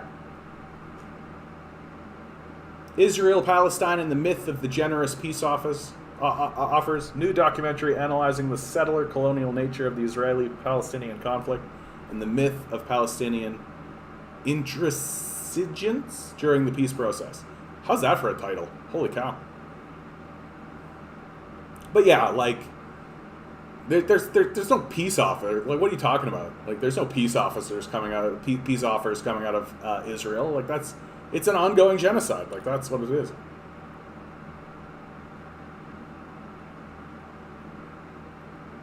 Behind closed doors, 18 short-term rental owners lawyer up in effort to pressure Charlottetown City Council. Okay, interesting. Declassified CIA documents show that it knew Stalin wasn't an all-powerful totalitarian dictator. What? You mean the CIA lies? I'm shocked. One of my coworkers saw somebody grab a bunch of stuff and walk out the other day, and basically all that happened was that they filled out some paperwork and checked the cameras. Yeah. And like maybe what they're finding more often than not is that most theft is internal in the first place, right? That like consumers, when they go to a Walmart or something, they go to buy for the most part, and that most theft that occurs is internal. It's the employees that are stealing, and like, what do you do about that? Netanyahu is not at the core of the problem here. At the core of the problem is occupation. Yeah, the core of the problem is apartheid. The core of the so-called conflict is ethnic cleansing. Yeah. I keep having conversations with people who, like, literally, someone the other day said to me, "What Palestinian genocide?" Like, that was actually what they said. And I was like, oh, okay. Like, wow, okay. We're going to go deep. $3 billion is an insult. Biden has now canceled $3 billion of student loans. Canceled debt, $3 billion. Total debt, $1.7 trillion. Yeah. Like, I mean, it is something. It could be like the crack of the door. I've heard this argument that, like, Biden is just going to crack open some doors, right? And, like, it could very well be that there'll be a moment where there's, like, a pulling open and the floodgate will come and all of this kind of stuff. And so it is, but ultimately at the end of the day, like, Biden has voted for this. Like, the reason why this student debt crisis exists is because of people like Biden, right? I don't see him being like a big champion, right? I don't see him being like the champion of getting rid of student debt. And exactly, don't forget about the biggest theft of all, wage theft. Wage theft is the number one form of theft, right? Wage theft is the number one form of theft that exists. Hey, Jeff, how you doing today? That wage theft dwarfs any other form of theft in major ways. And most importantly, like, so if you get pegged with theft, right, you can go to prison for it. Well, wage theft, they can only ever be fined for it, and they'll only ever be fined the amount that they owe you, right? So they're completely incentivized to try to steal wages from you. They're completely incentivized because there's no real punishment for doing it, right? The punishment is that they have to go defend themselves in court and then pay you. That's the punishment. right? There's no jail time. There's no extra fines. None of that kind of stuff. So these big major corporations are completely incentivized to steal from you and steal your wages, right? Because what's the worst case scenario? They pay you your wages. Why wouldn't they always try this? Why wouldn't they constantly try to steal wages from you? And guess what? They do. They constantly try to steal wages from you because there's no punishment for doing it. Except somebody showing up and being like, hey, pay those wages you say you pay. Oh, okay. After being denied an airbase, USA has decided to pressure Pakistan over the Uyghur issue in China. Oh, yeah, okay. This is worth talking about. I actually just listened to a lecture given. I forget his name. Probably find it, but I won't bother. And he was very forthright. Like I really valued how like forthright he was about America, and he really like painted America as just being like, yeah, you just want to be a powerful brute, right? You own the world, right? You want to live on the world stage, so this is the way you think, right? And he really pointed out that like India and Japan are United States allies in this conflict because Japan and India are far more concerned about China in terms of how close China is to them than they are of the United States. But the United States is on the other side of the world, and if the U.S. is going to send carriers and cruise ships into this area to make sure that China's influence doesn't get exerted into Japan, South Korea, and India, then India, Japan, and South Korea are going to be on the side of the Americans should a conflict occur. Anyway, that was just something I was thinking about the other day because I've always kind of not discounted, but I definitely have like not paid that much attention to India's role in this sort of unfolding Cold War that's going on, and there is a lot of like who owns what, right? Like who really does have like majority possession of the South China Sea or the East China Sea, right? Like you got Vietnam, the Philippines, Indonesia, Malaysia, right? Thailand, right? Laos. They're all using this, right? Stuff's going on in here, right?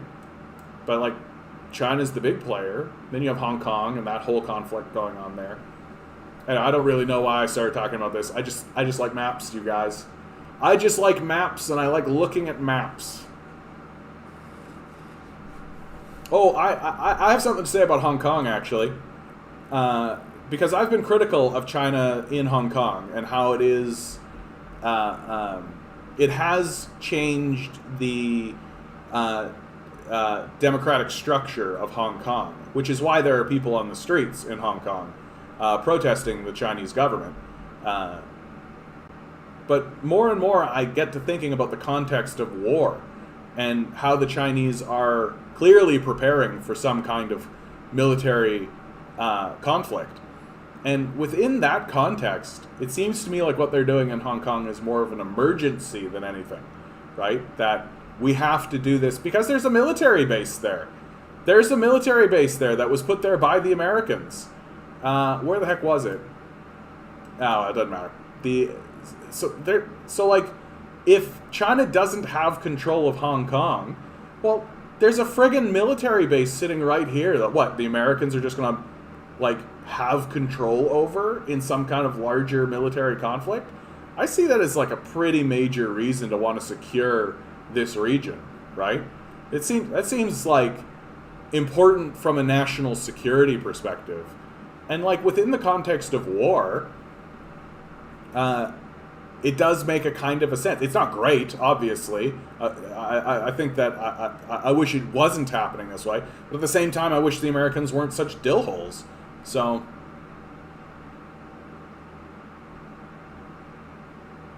oh yeah, theft of indigenous land, yeah. Moving the Overton window, that's definitely happening. That's definitely happening. Hard to say which is bigger between those, since wages stolen or stolen land is kind of both. Yeah. Speaking of wage, I would say that stolen land is probably way more critical because, like, wages are sort of ephemeral. Like, money is sort of ephemeral, right? Like, there's like a wafting quality to it. land is land. Like, land is land.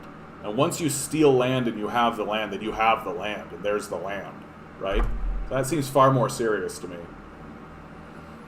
Can you sue a candidate? Probably not. Who lies about fighting for what they promise for fraud? No. I have thought that people who donated to Bernie could sue the DNC for fraud and not running the most popular guy. No. No.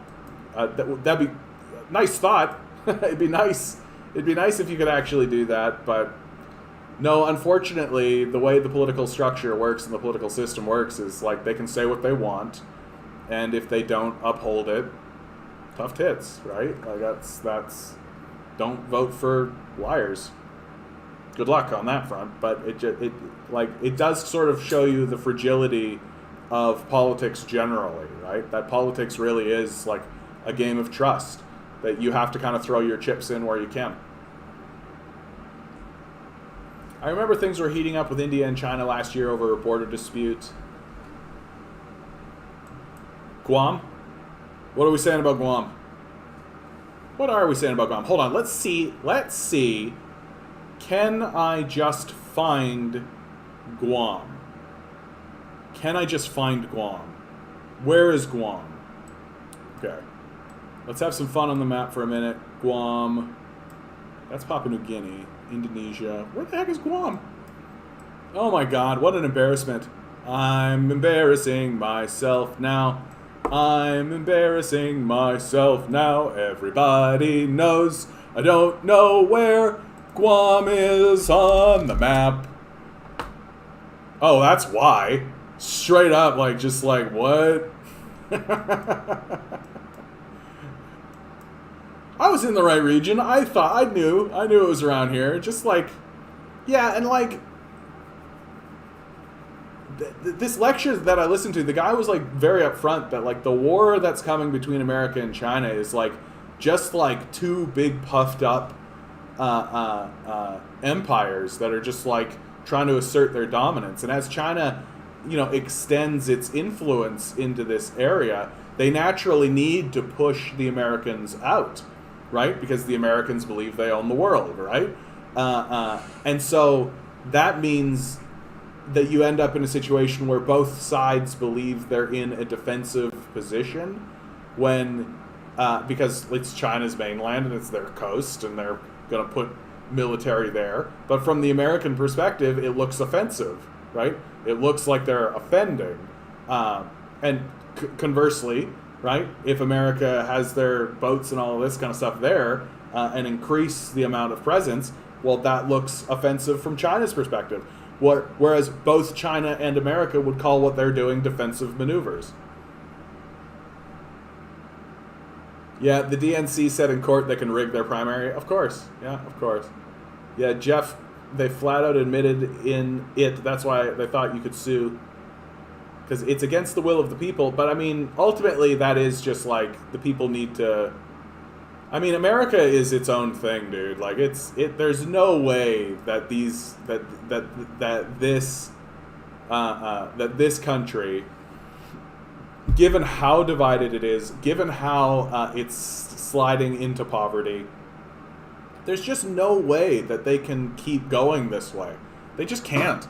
Like, I'm genuinely of the opinion that what the United States really needs to do is redraw its constitution. That if the political class, and honestly even the corporate class, if they genuinely gave a shit about maintaining the unity of the United States and maintaining this, that they should be having some very, very, very, very serious conversations about the nature of their constitution, about the nature of how they've structured their governance. Because it's clearly not working. Like, and I think you really, things are bad when there are no longer any defenders of capitalism, right? That the defenders of capitalism have fallen into reformism, right? That even the defenders of the system begin with the statement, capitalism should be reformed. And if that's the position that you're arguing from, that means your system has failed. Like, that means your system has failed. If China wants their money back, is USA bankrupt? What will happen? So that will never happen, right?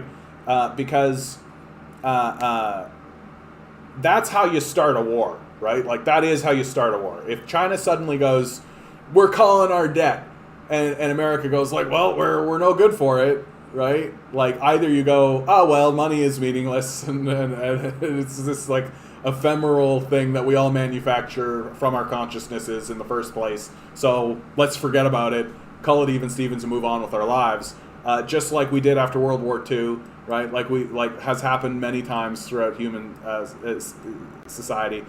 Or they could just start dropping bombs on each other about it, which has also happened. Which has also happened.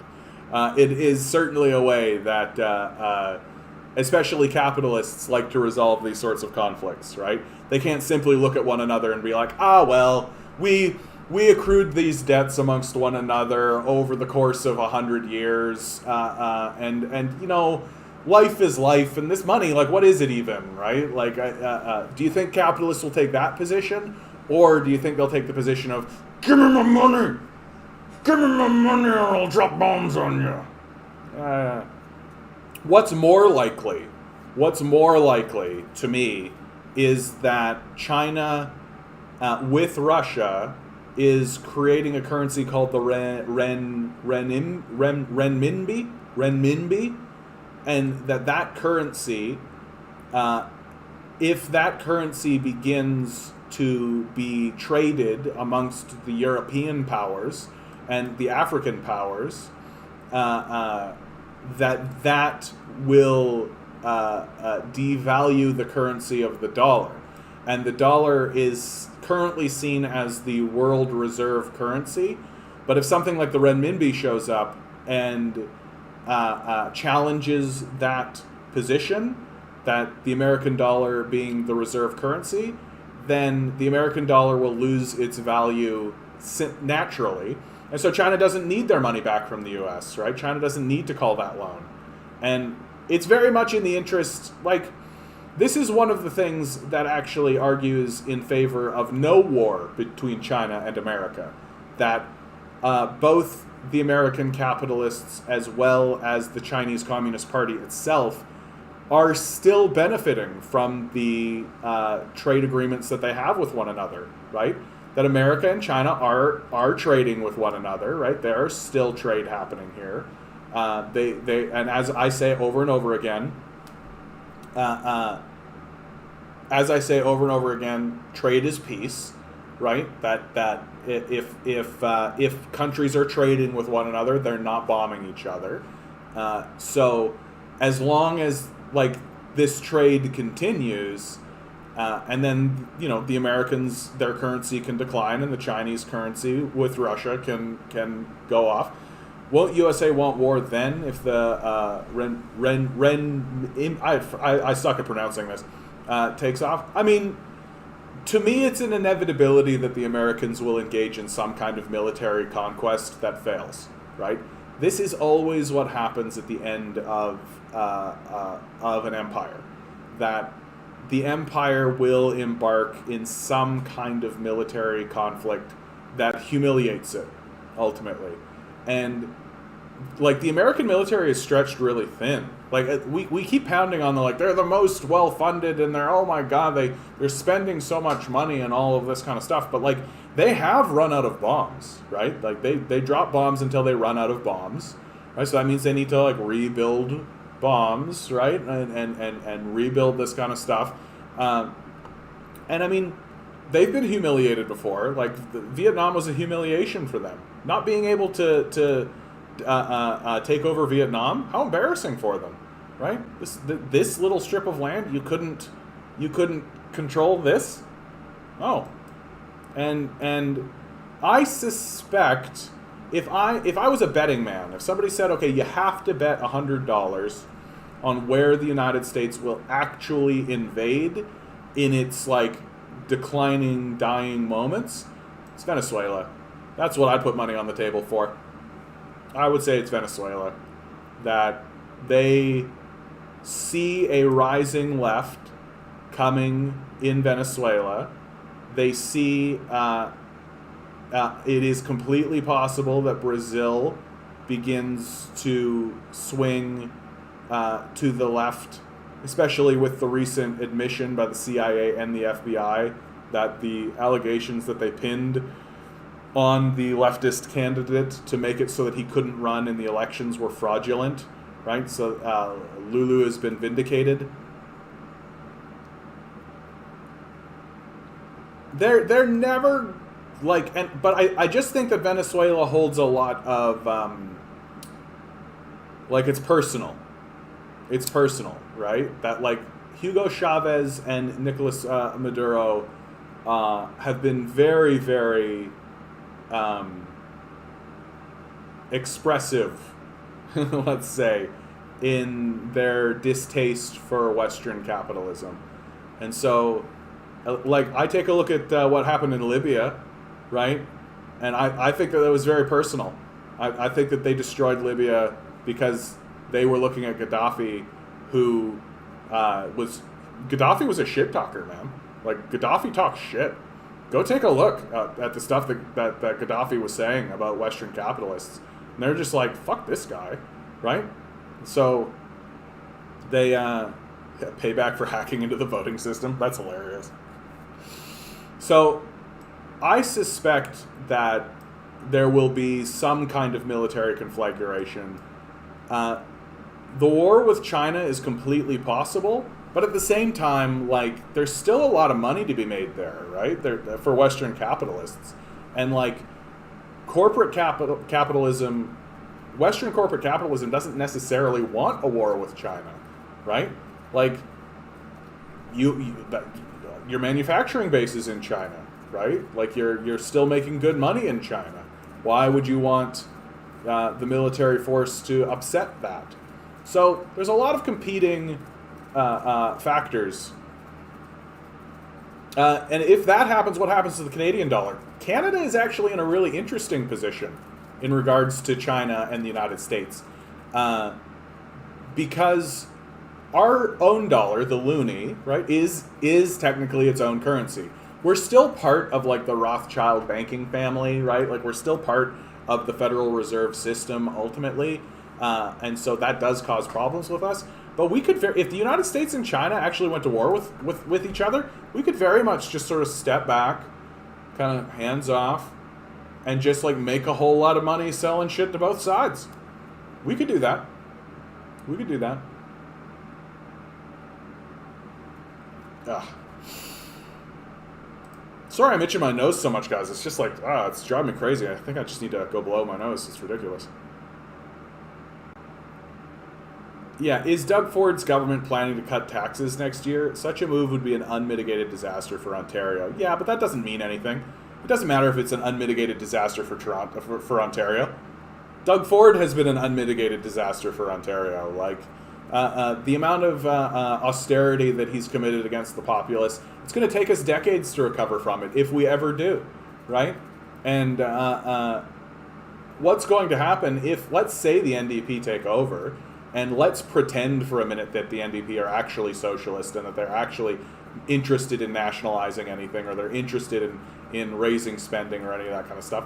Well, the billionaire class will lambast them, like they did with Bob Rae, right? Oh, Ontario's bankrupt again. Oh, we're so bankrupt. It's this NDP. It's their fault, right? It's just fucking propaganda, and we're stupid enough to believe it. You guys keep posting stuff and then retracting it. You keep posting stuff and then retracting it. I can't respond to that. So I'll respond to your retraction and then retract it. How about that? Sometimes it's fun to be stupid. Archbishop of Ottawa, Cornwall apologizes for Catholic Church's role in residential school system. Wow, that's actually really great. That's something. The Archbishop, no less. How long is this? If this can of Coors Organic could talk, it would tell you it's made. An ad? Really?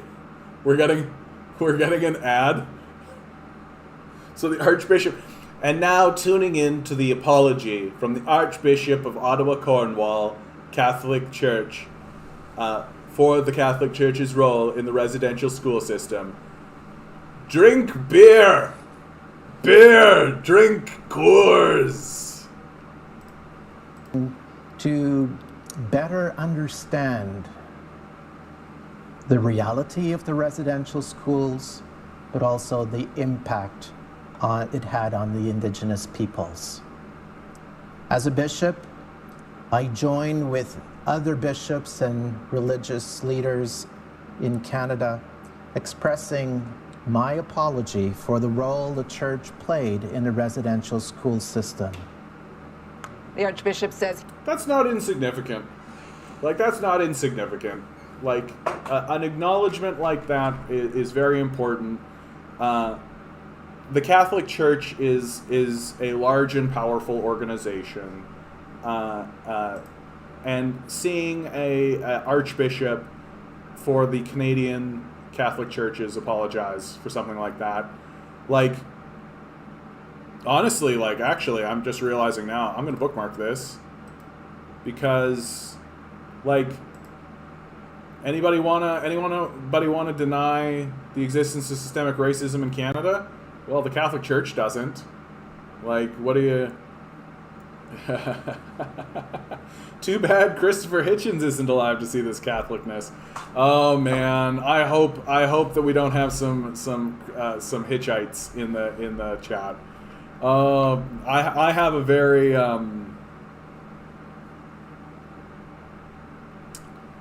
what would be the word that I would use? Contentious opinion of Christopher Hitchens, and the new atheists generally. I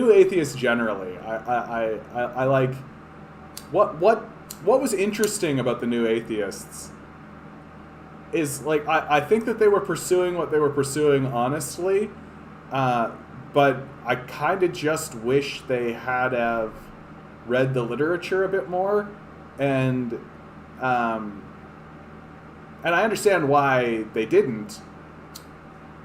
But that whole new atheist period was kind of frustrating from my perspective, because it fundamentally just kind of boiled down to it really boiled down to a semantic misunderstanding of the subject matter, and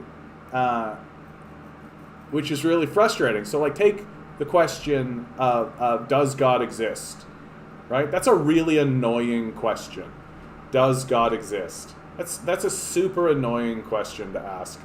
And what it does is it allowed the new atheists, and they still do, Sam Harris still does, Dawkins still does, they still pretend what's being talked about is a man in the clouds, invisible teacups, spaghetti monster, that kind of ham-handed, Family Guy version of God, right? That George Burns caricature, the personification of God in the stories and in the literature, right? That's what we're talking about. And what was always so annoying for me is that there are scientists that these guys revere and pay a lot of honor to, people like Isaac Newton, right? Well, one of the things that nobody seems to know about Isaac Newton is that he was a very well-read and well-written theologian, right? That Isaac Newton wrote a very simple, straightforward, it's not long, he wrote a very simple tract about the nature of God and what God is, when theologians, and I hate to burst anybody's bubble here, I do consider myself in the theological tradition, when theologians talk about God, what are they talking about? And he explicitly stated what it was, that for 2,000 years, what Western Christianity is talking about, and then even going back even farther than that, when they talk about, well, what is God? And when you actually read what Isaac Newton wrote, what they are talking about is the collection of all things, the energy upon which we operate, right? You've got to remember, right? Theologians were having these discussions before phrases like the universe existed, before... oh yes, I'm quite fond of the Taoists. I doubt it would be a debate. I think it would be just a lovely conversation, honestly. I don't espouse one tradition, right? I'm from the evangelical fundamentalist Christians, and so, but I am one of these people that's like, no, all of these traditions are rich and are really attempting to articulate something that is, by its very essence, inarticulatable. But let me just finish this thought, because it is something that bangs around my head all the time, which is that, so of course, when like the Archbishop of Canterbury, Rowan Atkinson, I believe his name is, said this to Dawkins, Dawkins' response was, well, okay, well then why call it God? Why do you need this? Like, what's with this God word in the first place? And it's literally like, well, that's the understanding of the truth. Like this phrase, the universe, right, is actually new, right? This is an Enlightenment word, and the scientification of the language surrounding theological concepts is the newer of the two, right? And so my thing has become, it's very annoying to ask the question, does God exist? And not helpful, because all it does is it allows the semantic argument to take place, and to be very frustrating, and to just kind of like, so you spend all your time kind of clarifying language issues, and instead I prefer to just be like, very well, the universe, right? When we are talking about God, we are talking about the universe, okay? That these two concepts can merge, and you can call them what you want, and you can do what you want, and all of that is fine. So now that we have that agreement, and we understand each other on those terms, I have a more interesting question to ask, right?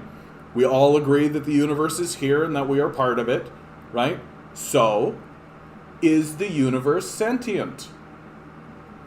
That's a far more interesting conversation, if you ask me, because you've put aside all of the semantic stuff, you've unified the theological tradition with the scientific tradition, you've accepted the terms of the conversation, and now you're asking very clearly, is the universe that we live in sentient? And my position is, well, if we call ourselves sentient, it seems a touch odd that we would call the system that gave rise to us inert or dead or not sentient. And that it's far more likely that our sentience is predicated by the sentience of the system that created us.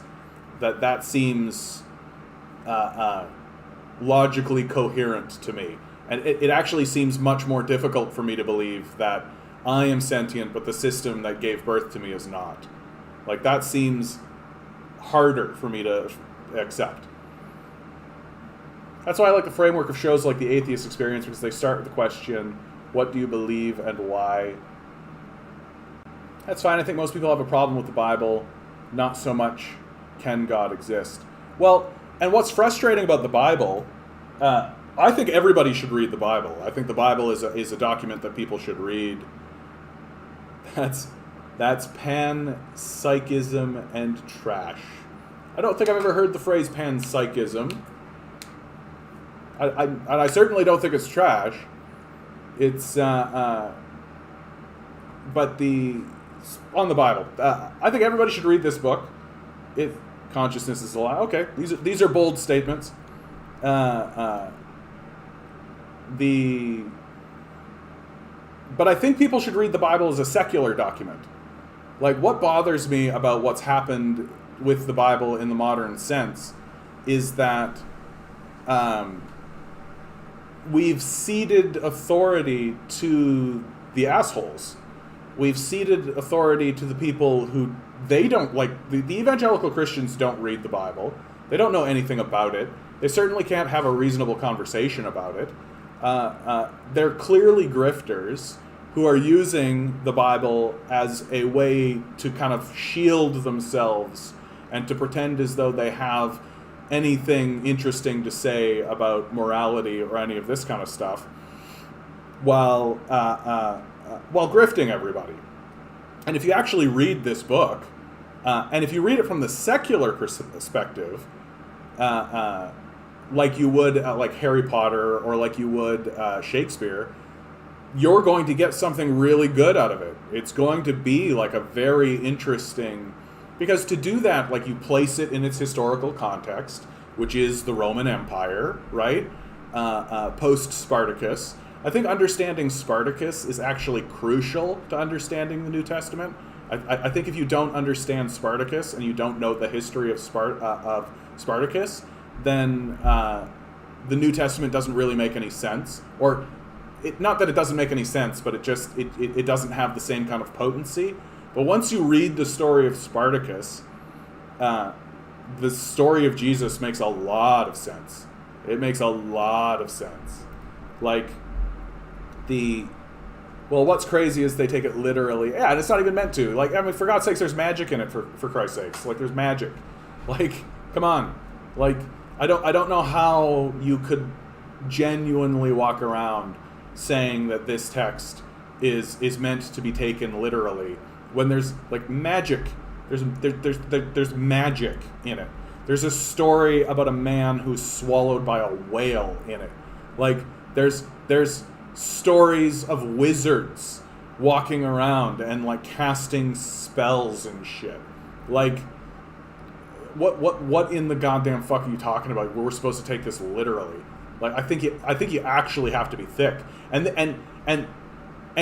the way I'm talking, you can really see where the new atheists are coming from, right? You can really see why they were so upset and why they were so angry, and why I'm very sympathetic to the new atheist movement and the people who have come out of that new atheist movement, because the new atheist movement is really responding to these evangelical Christians who are trying to take a book that has wizards and magic and, like, spiritual figures who apparate from nothingness and all these kinds of stuff, and like Job has a literal conversation with God, like these sorts of things in it, and they're trying to convince us to take it literally. I really can understand the exasperation of somebody like Dawkins, somebody like Harris, somebody like Hitchens just being like, what? No, that's fucking stupid. Shut up. That's dumb, and it's dumb that you're still taking that seriously. Like, yeah, I can respect that position very, very much. But I fear that what's happened is that we've ceded biblical authority to those who are least credible, while kind of abandoning the excellence that is this book. Like, the Bible is a phenomenal text. Like, it's really very fascinating. I've been thinking about it a lot recently, how Christianity has these narratives that work really well for building an understanding of the struggle of left movements in general. Yes, I think that's absolutely right. Like, one of the big thing, like, here's a great example, right? So people will always cite the Bible or point at the Bible, and specifically Paul, as being pro-slavery, right? That the Bible, that people like Paul were defending slavery or saying that slavery was a good system. When the truth of it is, like, well, no. Like,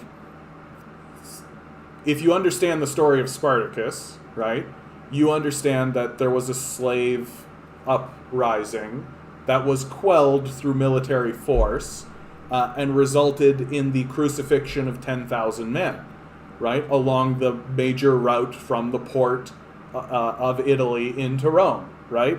So 10,000 people were crucified. That means that if you are a recently captured slave coming from Gaul, going down into the port, I believe, going down the Agrippa Way into Rome, that means you are walking by 10,000 crosses, and you are being told the story of Spartacus.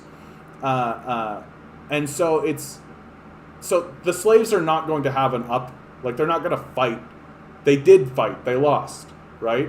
So under those conditions, well, what are the slaves supposed to do? And so Paul goes around and says, look, just treat each other with respect. Masters, be good to your slaves. Slaves, be good to your masters.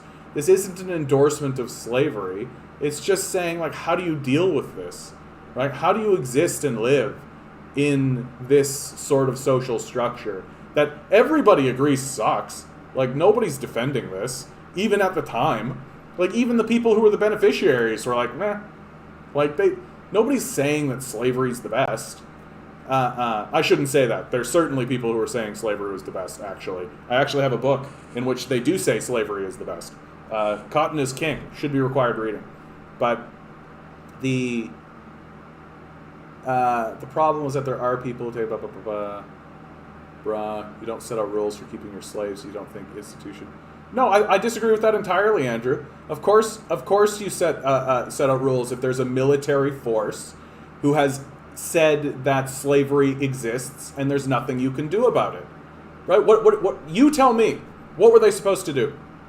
What were they supposed to do? There's a military force that just destroyed the military force under Spartacus, right? Spartacus was a slave revolt against the Roman Empire that was destroyed, that resulted in the crucifixion of 10,000 men, right?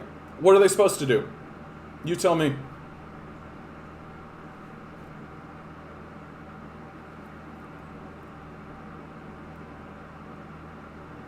And so they just go about creating, and it's not even rules. Like, it isn't even rules. It's literally just Paul being like, look, just treat your masters with respect, and masters, you treat your slaves with respect, because there's a Roman Empire that has enforced through mass violence the existence of slavery, and there's nothing we can do about that.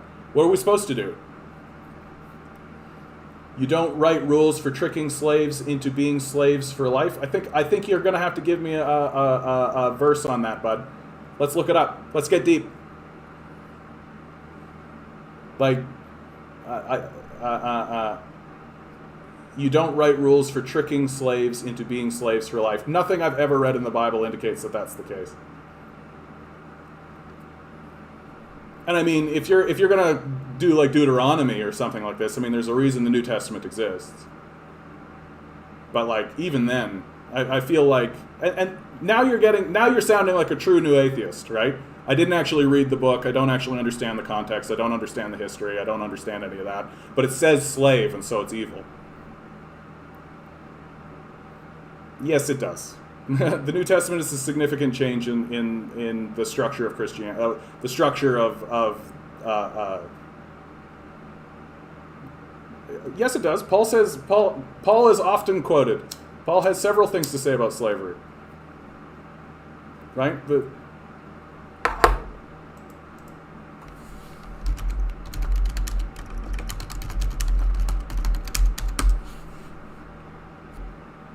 Slave of Christ, you have been set as slaves of righteousness, the Bible and slavery,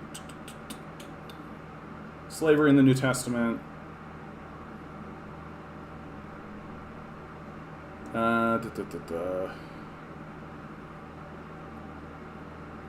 Other New Testament letters forcefully instruct slaves to obey their masters: Ephesians, Colossians, 1 Timothy, 1 Peter. None of it is any divergent from the Old Testament rules. I mean, but yes, it was. Like, yes, it was. I don't really know how to convince you of something that is, like, very clear. And again, like, if like, we can talk about, like, the existence of slavery throughout, and again, nobody's defending slavery. Like, literally nobody is defending slavery. But especially when you're in, like, the Roman Empire, the context of the Roman Empire, like, slaves existed, and you weren't going to stop that from happening, right? How? Hey, demand better, how you doing? Like, how are you going to stop that from occurring? Like, if you wanted, and there is actually an argument to be said. Michael Parenti puts down the argument that it was the groundwork placed by Julius Caesar, who transitioned the Roman Empire from slavery to serfdom, ultimately, and that is a key reason why he is assassinated. Exodus 21. Okay. Exodus 21. So we're in Exodus. Let's just read it. So we're in Exodus, right? Which tells you, like, you're a slave civilization because you've been enslaved by the Egyptians, right?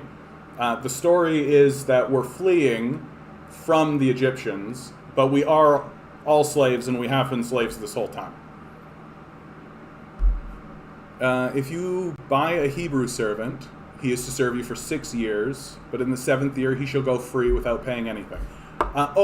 So what you'll find is quite common, right? What you'll find is quite common is that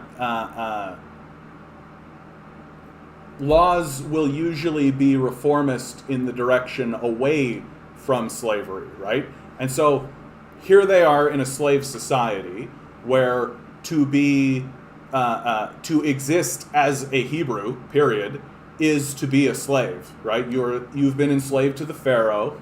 That's the whole narrative, and clearly that slavery is being enforced by violence, right? You're fleeing. You're all still slaves, right? That social structure exists, and so here, if you buy a Hebrew servant, he is to serve you for 6 years, but in the 7th year he shall go free without paying anything. That's a very clear reform, right? Does it absolve slavery? Does that mean that we're fixing slavery? Is slavery over? No, but it's a reform, right? Slavery did not exist in Egypt at the time. Okay, bud. Okay, let's move on.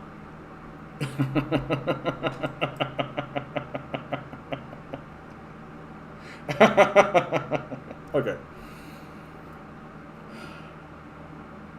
Give $600 to a poor person and it's gone in a week.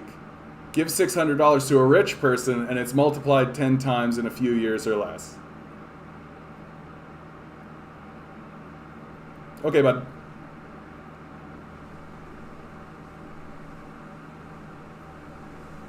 I really like this guy. Hi, everyone. I'm super jealous of this guy because, like, he's got more subscribers than me, and he's trying to do the same thing I'm doing at the same time that I'm doing it, and I should be the one that's in the lead. Dang it.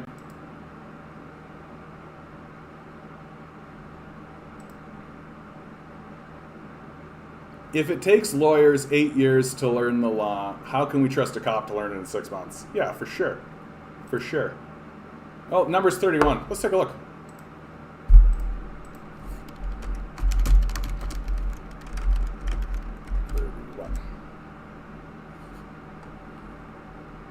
Vengeance on the Midianites. I gotta tell you, dude, the Old Testament God, like, going back and reading the Old Testament God is like, Old Testament God was a fucking badass. Like, he just did not give a fuck. And, like, don't get me wrong, there's, like, a lot of violence in the Old Testament, and, like, these books are definitely written by, like, patriarchal, like, empiricists, right? Like, I don't think that can be argued, right? Like, they armed themselves, they destroyed everyone, and I don't think you need to bother attempting to defend any of it. It's insane, the shit that happened. Did they... But, like, my contention is that it doesn't look like they're saying... Yeah, I mean, like, let's just read this passage, right? Have you allowed all the women to live, he asked them. They were the ones who followed Balaam's advice and enticed the Israelites to be unfaithful to the Lord in the Peor incident so that a plague struck the Lord's people. Now kill all the boys and kill every woman who has slept with a man, but save for yourself every girl who has slept with a man. Like, that's crazy shit, guys. Like, that's crazy shit. Like, this conversation we're having about, like, slavery and all this kind of stuff, like, like, oh, how about the fucking, like, just extermination of people? Like, how about that? Like, if you want to, like, because ultimately, what bothers me so much about the Bible is that, like, is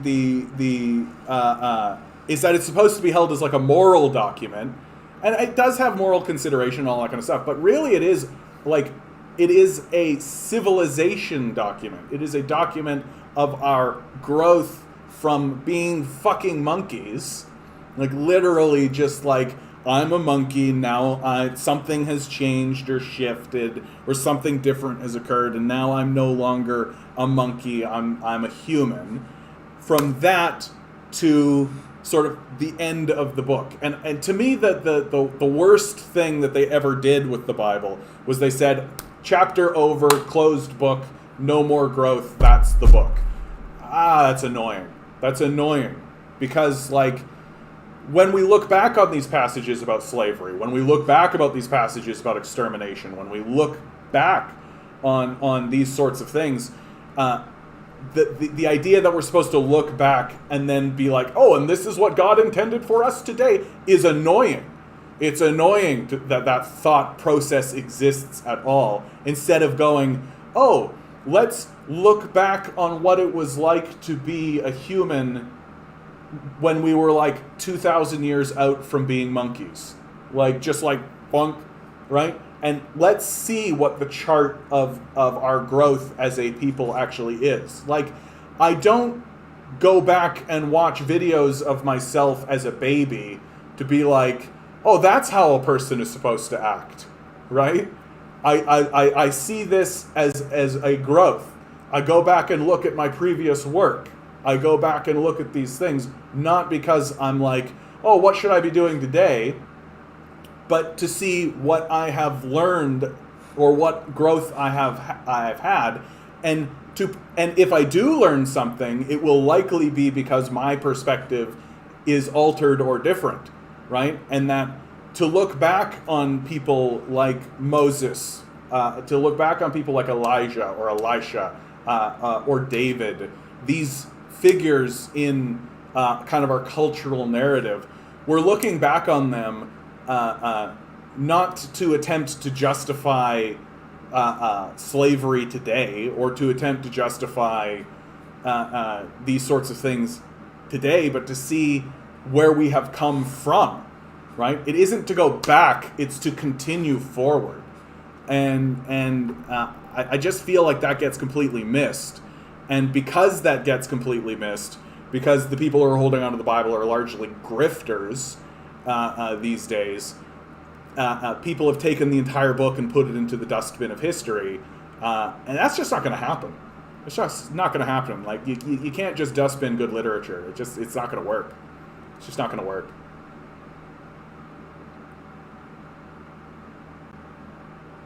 Yeah, it doesn't make sense from a literal perspective, and just like abandon that. It's just not. Hands, are we the baddies? Is God the baddie? Well, and here's the thing about that. My favorite book of the Bible is Job, right? I think the book of Job essentially destroys the individualist argument. The Petersonian position essentially dies in the book of Job, because the myth of individualism is ultimate. It's like The Secret, right? You're just like, you just need to harness your own energy and put it forward, and then good things will happen for you, right? And the book of Job basically says, that's fucking bullshit, right? God literally destroys someone he likes, right? Job is a holy man who God likes, who has done no wrong in the eyes of God whatsoever. Job has a good business, lots of cattle, he's very wealthy, all of this kind of stuff. And the devil shows up at God's doorstep, and he's like, yeah, the only reason that Job likes you is because his life is good. Let me go down there and fuck him up, right? And so God is like, all right, cool, I'll take that. I bet you Job will stay true to me, even if you remove all this kind of stuff. So the devil goes down, kills his entire family, kills all his cattle, burns down all his property, infects him with boils so he doesn't have his health, he loses all his hair, he's homeless on the streets, right? And his friends show up and they start saying things to him like, oh, you must have done something wrong, right? What'd you do wrong, Job? And Job's like, no, I didn't do anything wrong, right? Like, this is just what's happening to me, right? And the conversation goes back and forth for quite some time, dealing with what is obviously the prevailing philosophies of that day, and essentially kills the argument of individualism. And finally, they get to the end of the book, and Job remains locked with God, right? Remains on that course. And then there's this great moment where right at the end of the book, Job and God have a direct conversation with one another. And Job says, hey, this sucked, like this wasn't very nice. Like that, yeah, it was pretty bad for me, God. And God's response was essentially, who gives a fuck about you? Shut the fuck up. You don't know anything. You're stupid. Get the fuck out of here. And Job goes, yeah, you're right, God. You're right. My bad. And that's the fucking end of the book. Like, the Old Testament God was a baller. Like, he did not give a fuck. He for real was just like wiping people out and just destroying people with thunder and lightning and shit, and like because if you live in this kind of world, you don't know anything about it, right? You're living in this sort of mythical state in the first place, and suddenly there's like volcanoes springing out of the ground and like spewing soot and lava all over the place and wiping out whole civilizations, and you're just like, oh shit. Like, oh fuck, what, the gods are mad today, baby. The gods are mad today. Like, and of course these questions of like, oh, did these people upset God? And this is how you get like sacrifice cultures and shit like this, because they're trying to appease the gods and they don't know what else to do, and so they're putting their energy here. And clearly the leaders of the religious leaders were trying to like, no, you don't need to have like a sacrifice culture. You don't need to have like, you don't need to ostracize people from your civilization. God is God, and we'll just fuck you up. Doesn't matter. And that's a much more respectable position, I feel, than like the New Testament God. The New Testament God is very like, They try to frame the New Testament God as being like this loving force, more often than not, and I think it's because they're trying to create counter narratives of the intense brutality of the Roman Empire, right? And so I understand where they're like trying to come from, but in a larger sort of universal sense, it's allowed Christianity to kind of take this really odd, awkward sort of journey through, like, where they're like holding up like crosses, where like literally men are walking into battle wearing crosses, being like, God loves you. So it's kind of awkward and weird.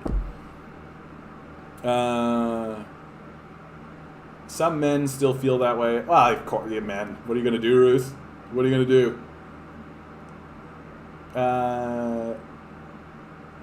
Through divine mandate. Do you understand why the religious right have such a problem with communism? Yeah, I completely understand that.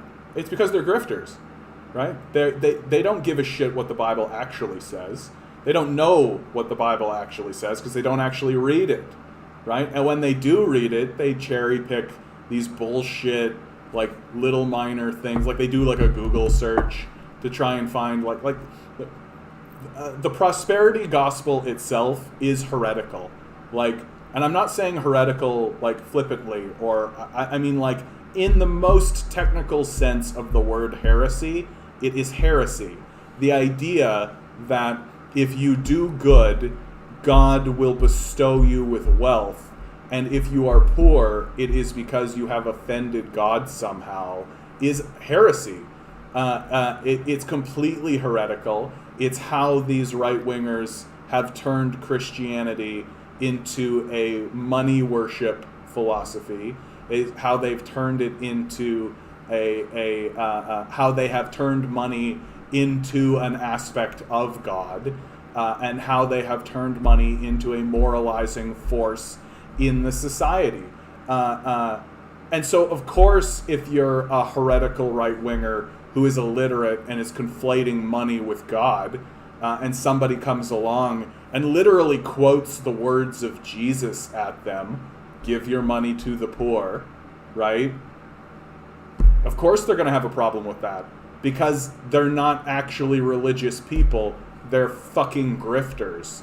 And they know that they're grifters, right? That's why Donald Trump slid in so easily with them, because game respects game,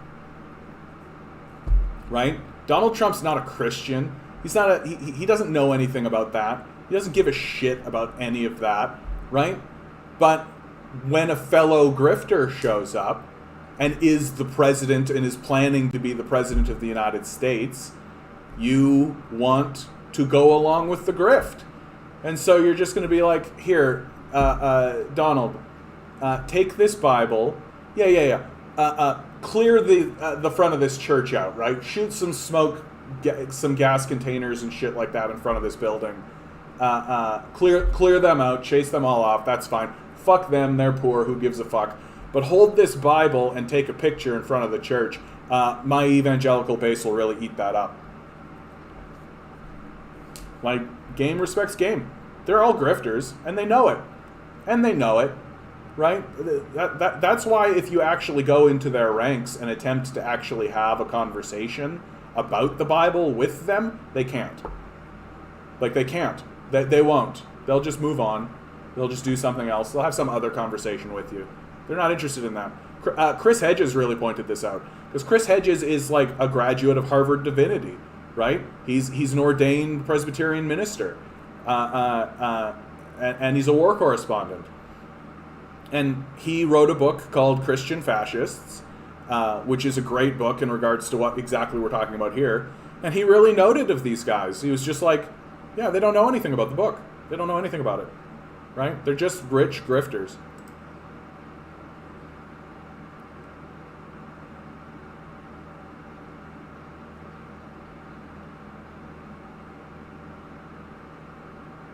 Canada extends ban on flights from India. Okay, but not Pakistan. Weird. I don't claim. Did you already do the? Oh yeah, we were gonna do that today, weren't we? Shit, I completely forgot about that. Actually, Ninetales. You know what? It's because Robin's not in the chat, and that was her whole thing. She wanted that, so I think I just totally blanked. I'll do it tomorrow.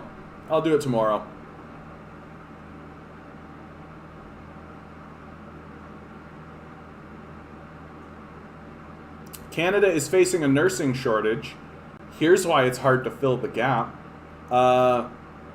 Could it possibly be because we've done everything we can to alienate nurses? We literally abandoned them in the middle of a pandemic, slashed funding, refused to actually give them leave, made things really fucking difficult for them right at the moment when we needed everything to be tight and controlled and well-funded? Could it possibly be that there is a mass exodus of people fleeing from the healthcare industry because of the rapacious desires of a neoliberal class to gut the system and then privatize it? Could it be? Yeah. I love it when articles are written like this and they pretend as though there's a mystery, right? Some province hiring more nurses, but workers also leaving the profession. Oh, good, they're actually reporting on it. Canadian nursing schools are seeing a surge in interest, but experts warn it might not be enough. It's good news that we have so many applicants. Oh, that's interesting. Because we get stellar candidates, but we only have 120 seats authorized by the government? Come on. This is what I'm talking about. These neoliberals are doing everything they can to structure the system so that it fails. That's what's happening. That's what they'll never report on, right? That neoliberals like Doug Ford, like Justin Trudeau, right? They are doing everything they can to ensure that the system fails so that they can turn around and say, oh, looks like government can't handle this, better privatize it. right? One of my coworkers was training to be a nurse before the pandemic. I also had a friend, actually, who was training to be a nurse, and she straight out was just like, nah. Like, nah. Like, that's not cool. Like, not cool. Yeah. Yeah. What a ridiculous. Why is the U.S. pushing the Wuhan lab leak theory on COVID-19? So they don't need to actually have a genuine conversation about how they failed to address that crisis, right? Like, that's why. Because if they can start pounding on the drum and start being like, this was afflicted to us on purpose by the Chinese, or at least we can pin some kind of blame in terms of their carelessness or their stupidity, then we can say they are the careless ones. They are the ones who are at fault. And we can just completely sweep away and completely ignore how the American capitalist system totally failed in the face of that crisis. Completely failed. Oh no, the problem was the Chinese. Oh, by the way, we should go to war with them. Like, why do you think? Unemployment benefits are so generous, I can't find anyone to work for me. We need to cut off their checks so these lazy bastards get off their asses and get back to work. What they really mean is, I should entice workers with a living wage, benefits, basic dignity? Ridiculous! People need to be forced into poverty until they're so desperate they'll have no choice but to let me exploit them. And this is actually completely accurate. We have the receipts, right? Like Alan Greenspan, who was the former chairman of the Federal Reserve, explicitly stated this was the case. That the goal of the neo-capitalist system should be to make life harder for workers, to make their lives more unstable, so that they will seize a hold of any employment they can find out of desperation. It's explicitly what he said in front of Congress, and everybody just kind of nodded around, and it went by without comment. Everyone just kind of agreed with that, right? Fuck no. Like, fuck no. And like, I don't like what's happening with the narrative surrounding, people aren't going to work. Just raise your wages, right? Like, that's essentially what this is saying, right? Create a living wage, benefits, basic dignity. All of that still exists within the confines of capital, right? That, just raise your wages and suddenly you'll get workers. I think there's a deeper thing going on, which is, like, the people are realizing that these jobs are worthless from the outset, that they should not be done, right? Like fucking working as a cashier at a McDonald's. Is this something that should be done? Is this genuinely something that we think a person should spend their lives doing, right? Instead of going out and actually living a life and maybe becoming like a highly educated, more important person in the society. And again, if you want to do this, like if this is what you're here to do, good for you. That's wonderful. But like, if you can't find workers to do your job, maybe we need to start seriously contemplating the idea that the job should not be done. And like, why does there need to be a fast food restaurant on every single fucking corner? Like, why do we need this? I think people are beginning to ask far deeper questions than just like, I should entice people with a living wage, or maybe your fucking whole institution shouldn't exist, right? Like, there's no reason this place needs to be structured this way. There's no reason that we need to bow our heads and say, unto you I give fealty and service, right? There's nothing that demands that the world be littered with cars and fast food restaurants. Like, we could actually have a nice place. We could actually make this place like livable and good to be in and good to walk around in, right? We could do that. But instead we've, got to fall for this ridiculous, like, oh, I'll just, the capitalists have made good decisions. Maybe not. Maybe not.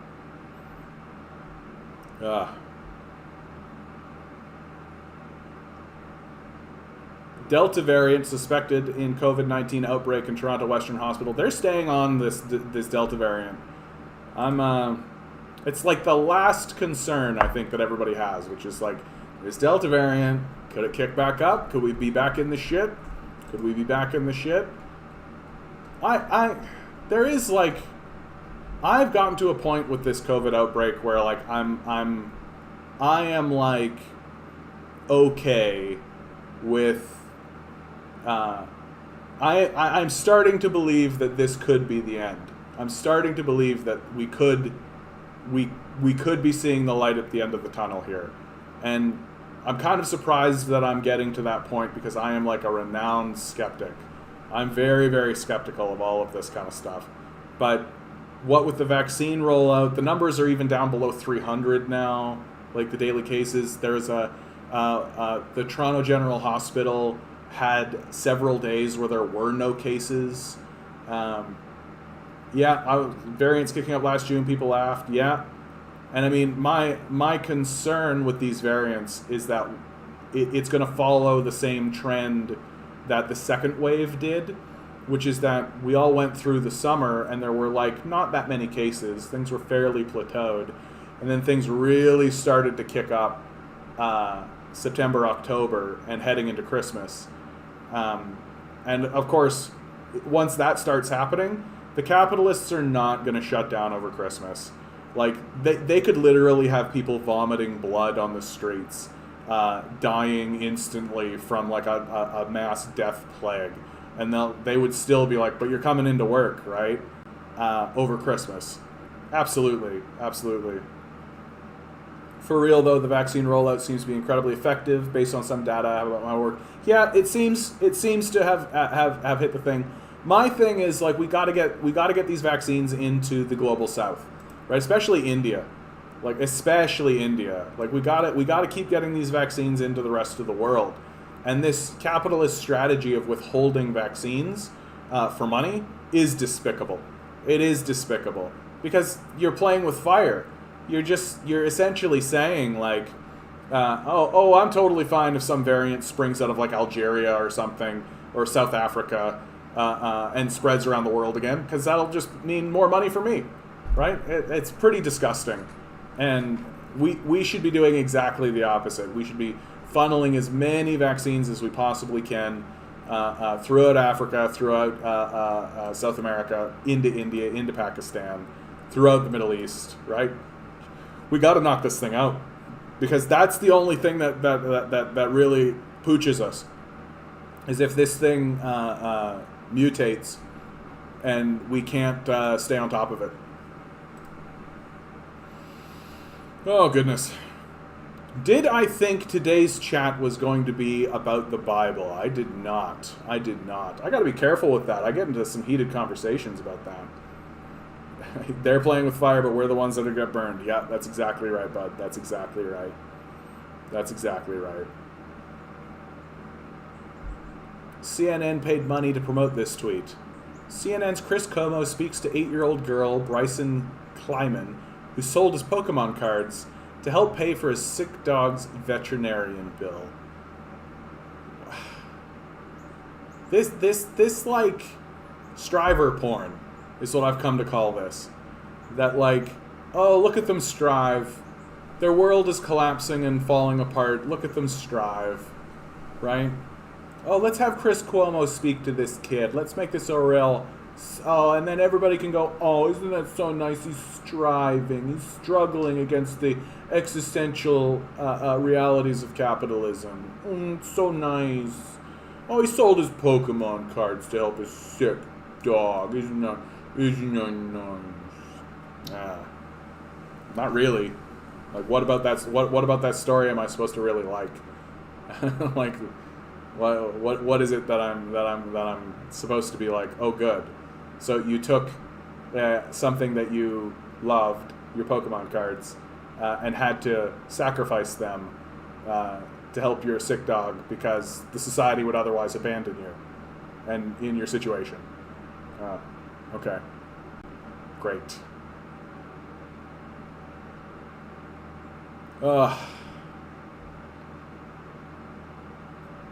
Yeah, no real, like, crazy headlines today, though. Take part in a made-up holiday in the glory of evangelical consumerism. I like that title. Yeah, Prime Day. Fuck this Prime Day shit, eh? Like, I can't imagine. Like, who else here thinks that Amazon is, like, a demonic institution? I know I do.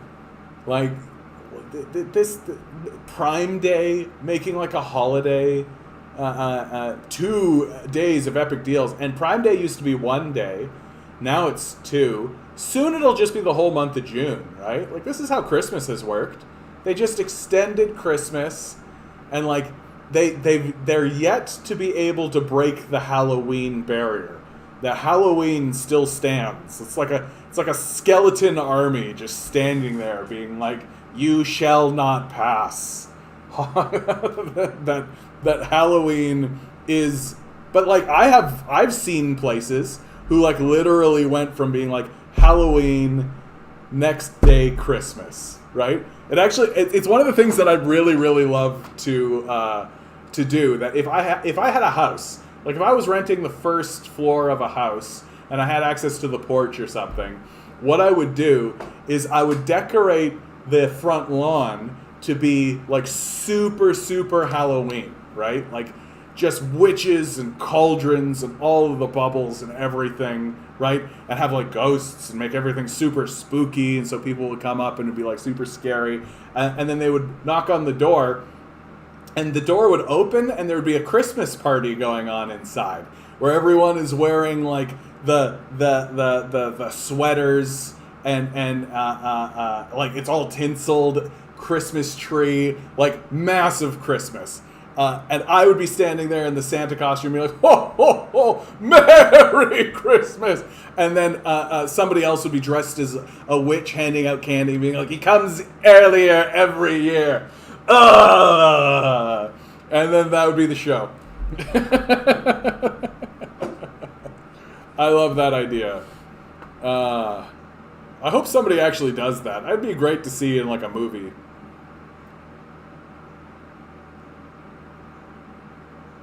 Today in Q World, Biden's older dog Champ has died. German Shepherd was 13. God bless him.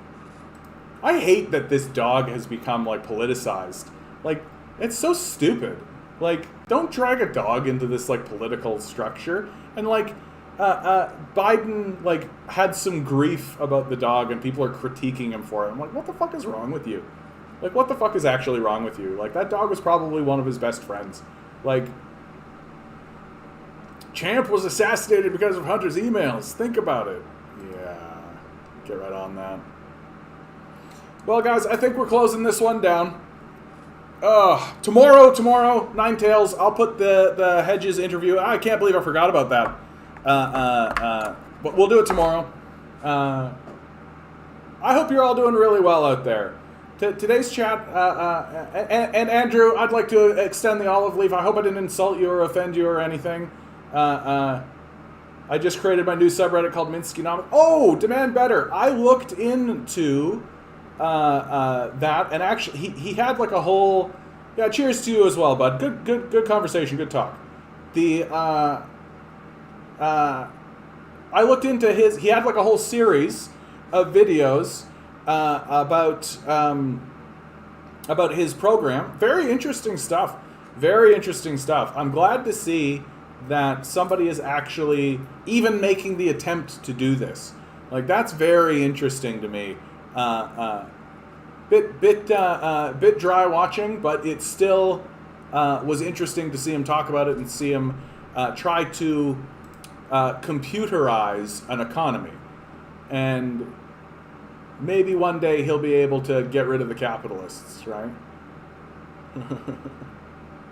Oh, I absolutely despise these. I used to sell these. They're just trash. They're just literally trash.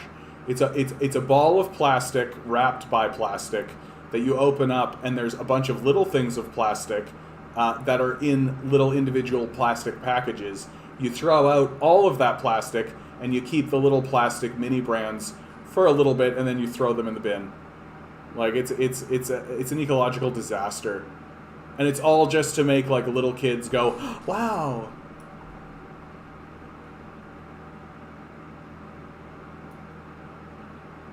All right, guys. You're doing really wonderfully out in the world. I know you are. Please like, please share, please subscribe. Think about donating to my Patreon. I don't know. Tell your friends. Tell your friends. I hope you're all doing really well. Good luck. We're going to need it.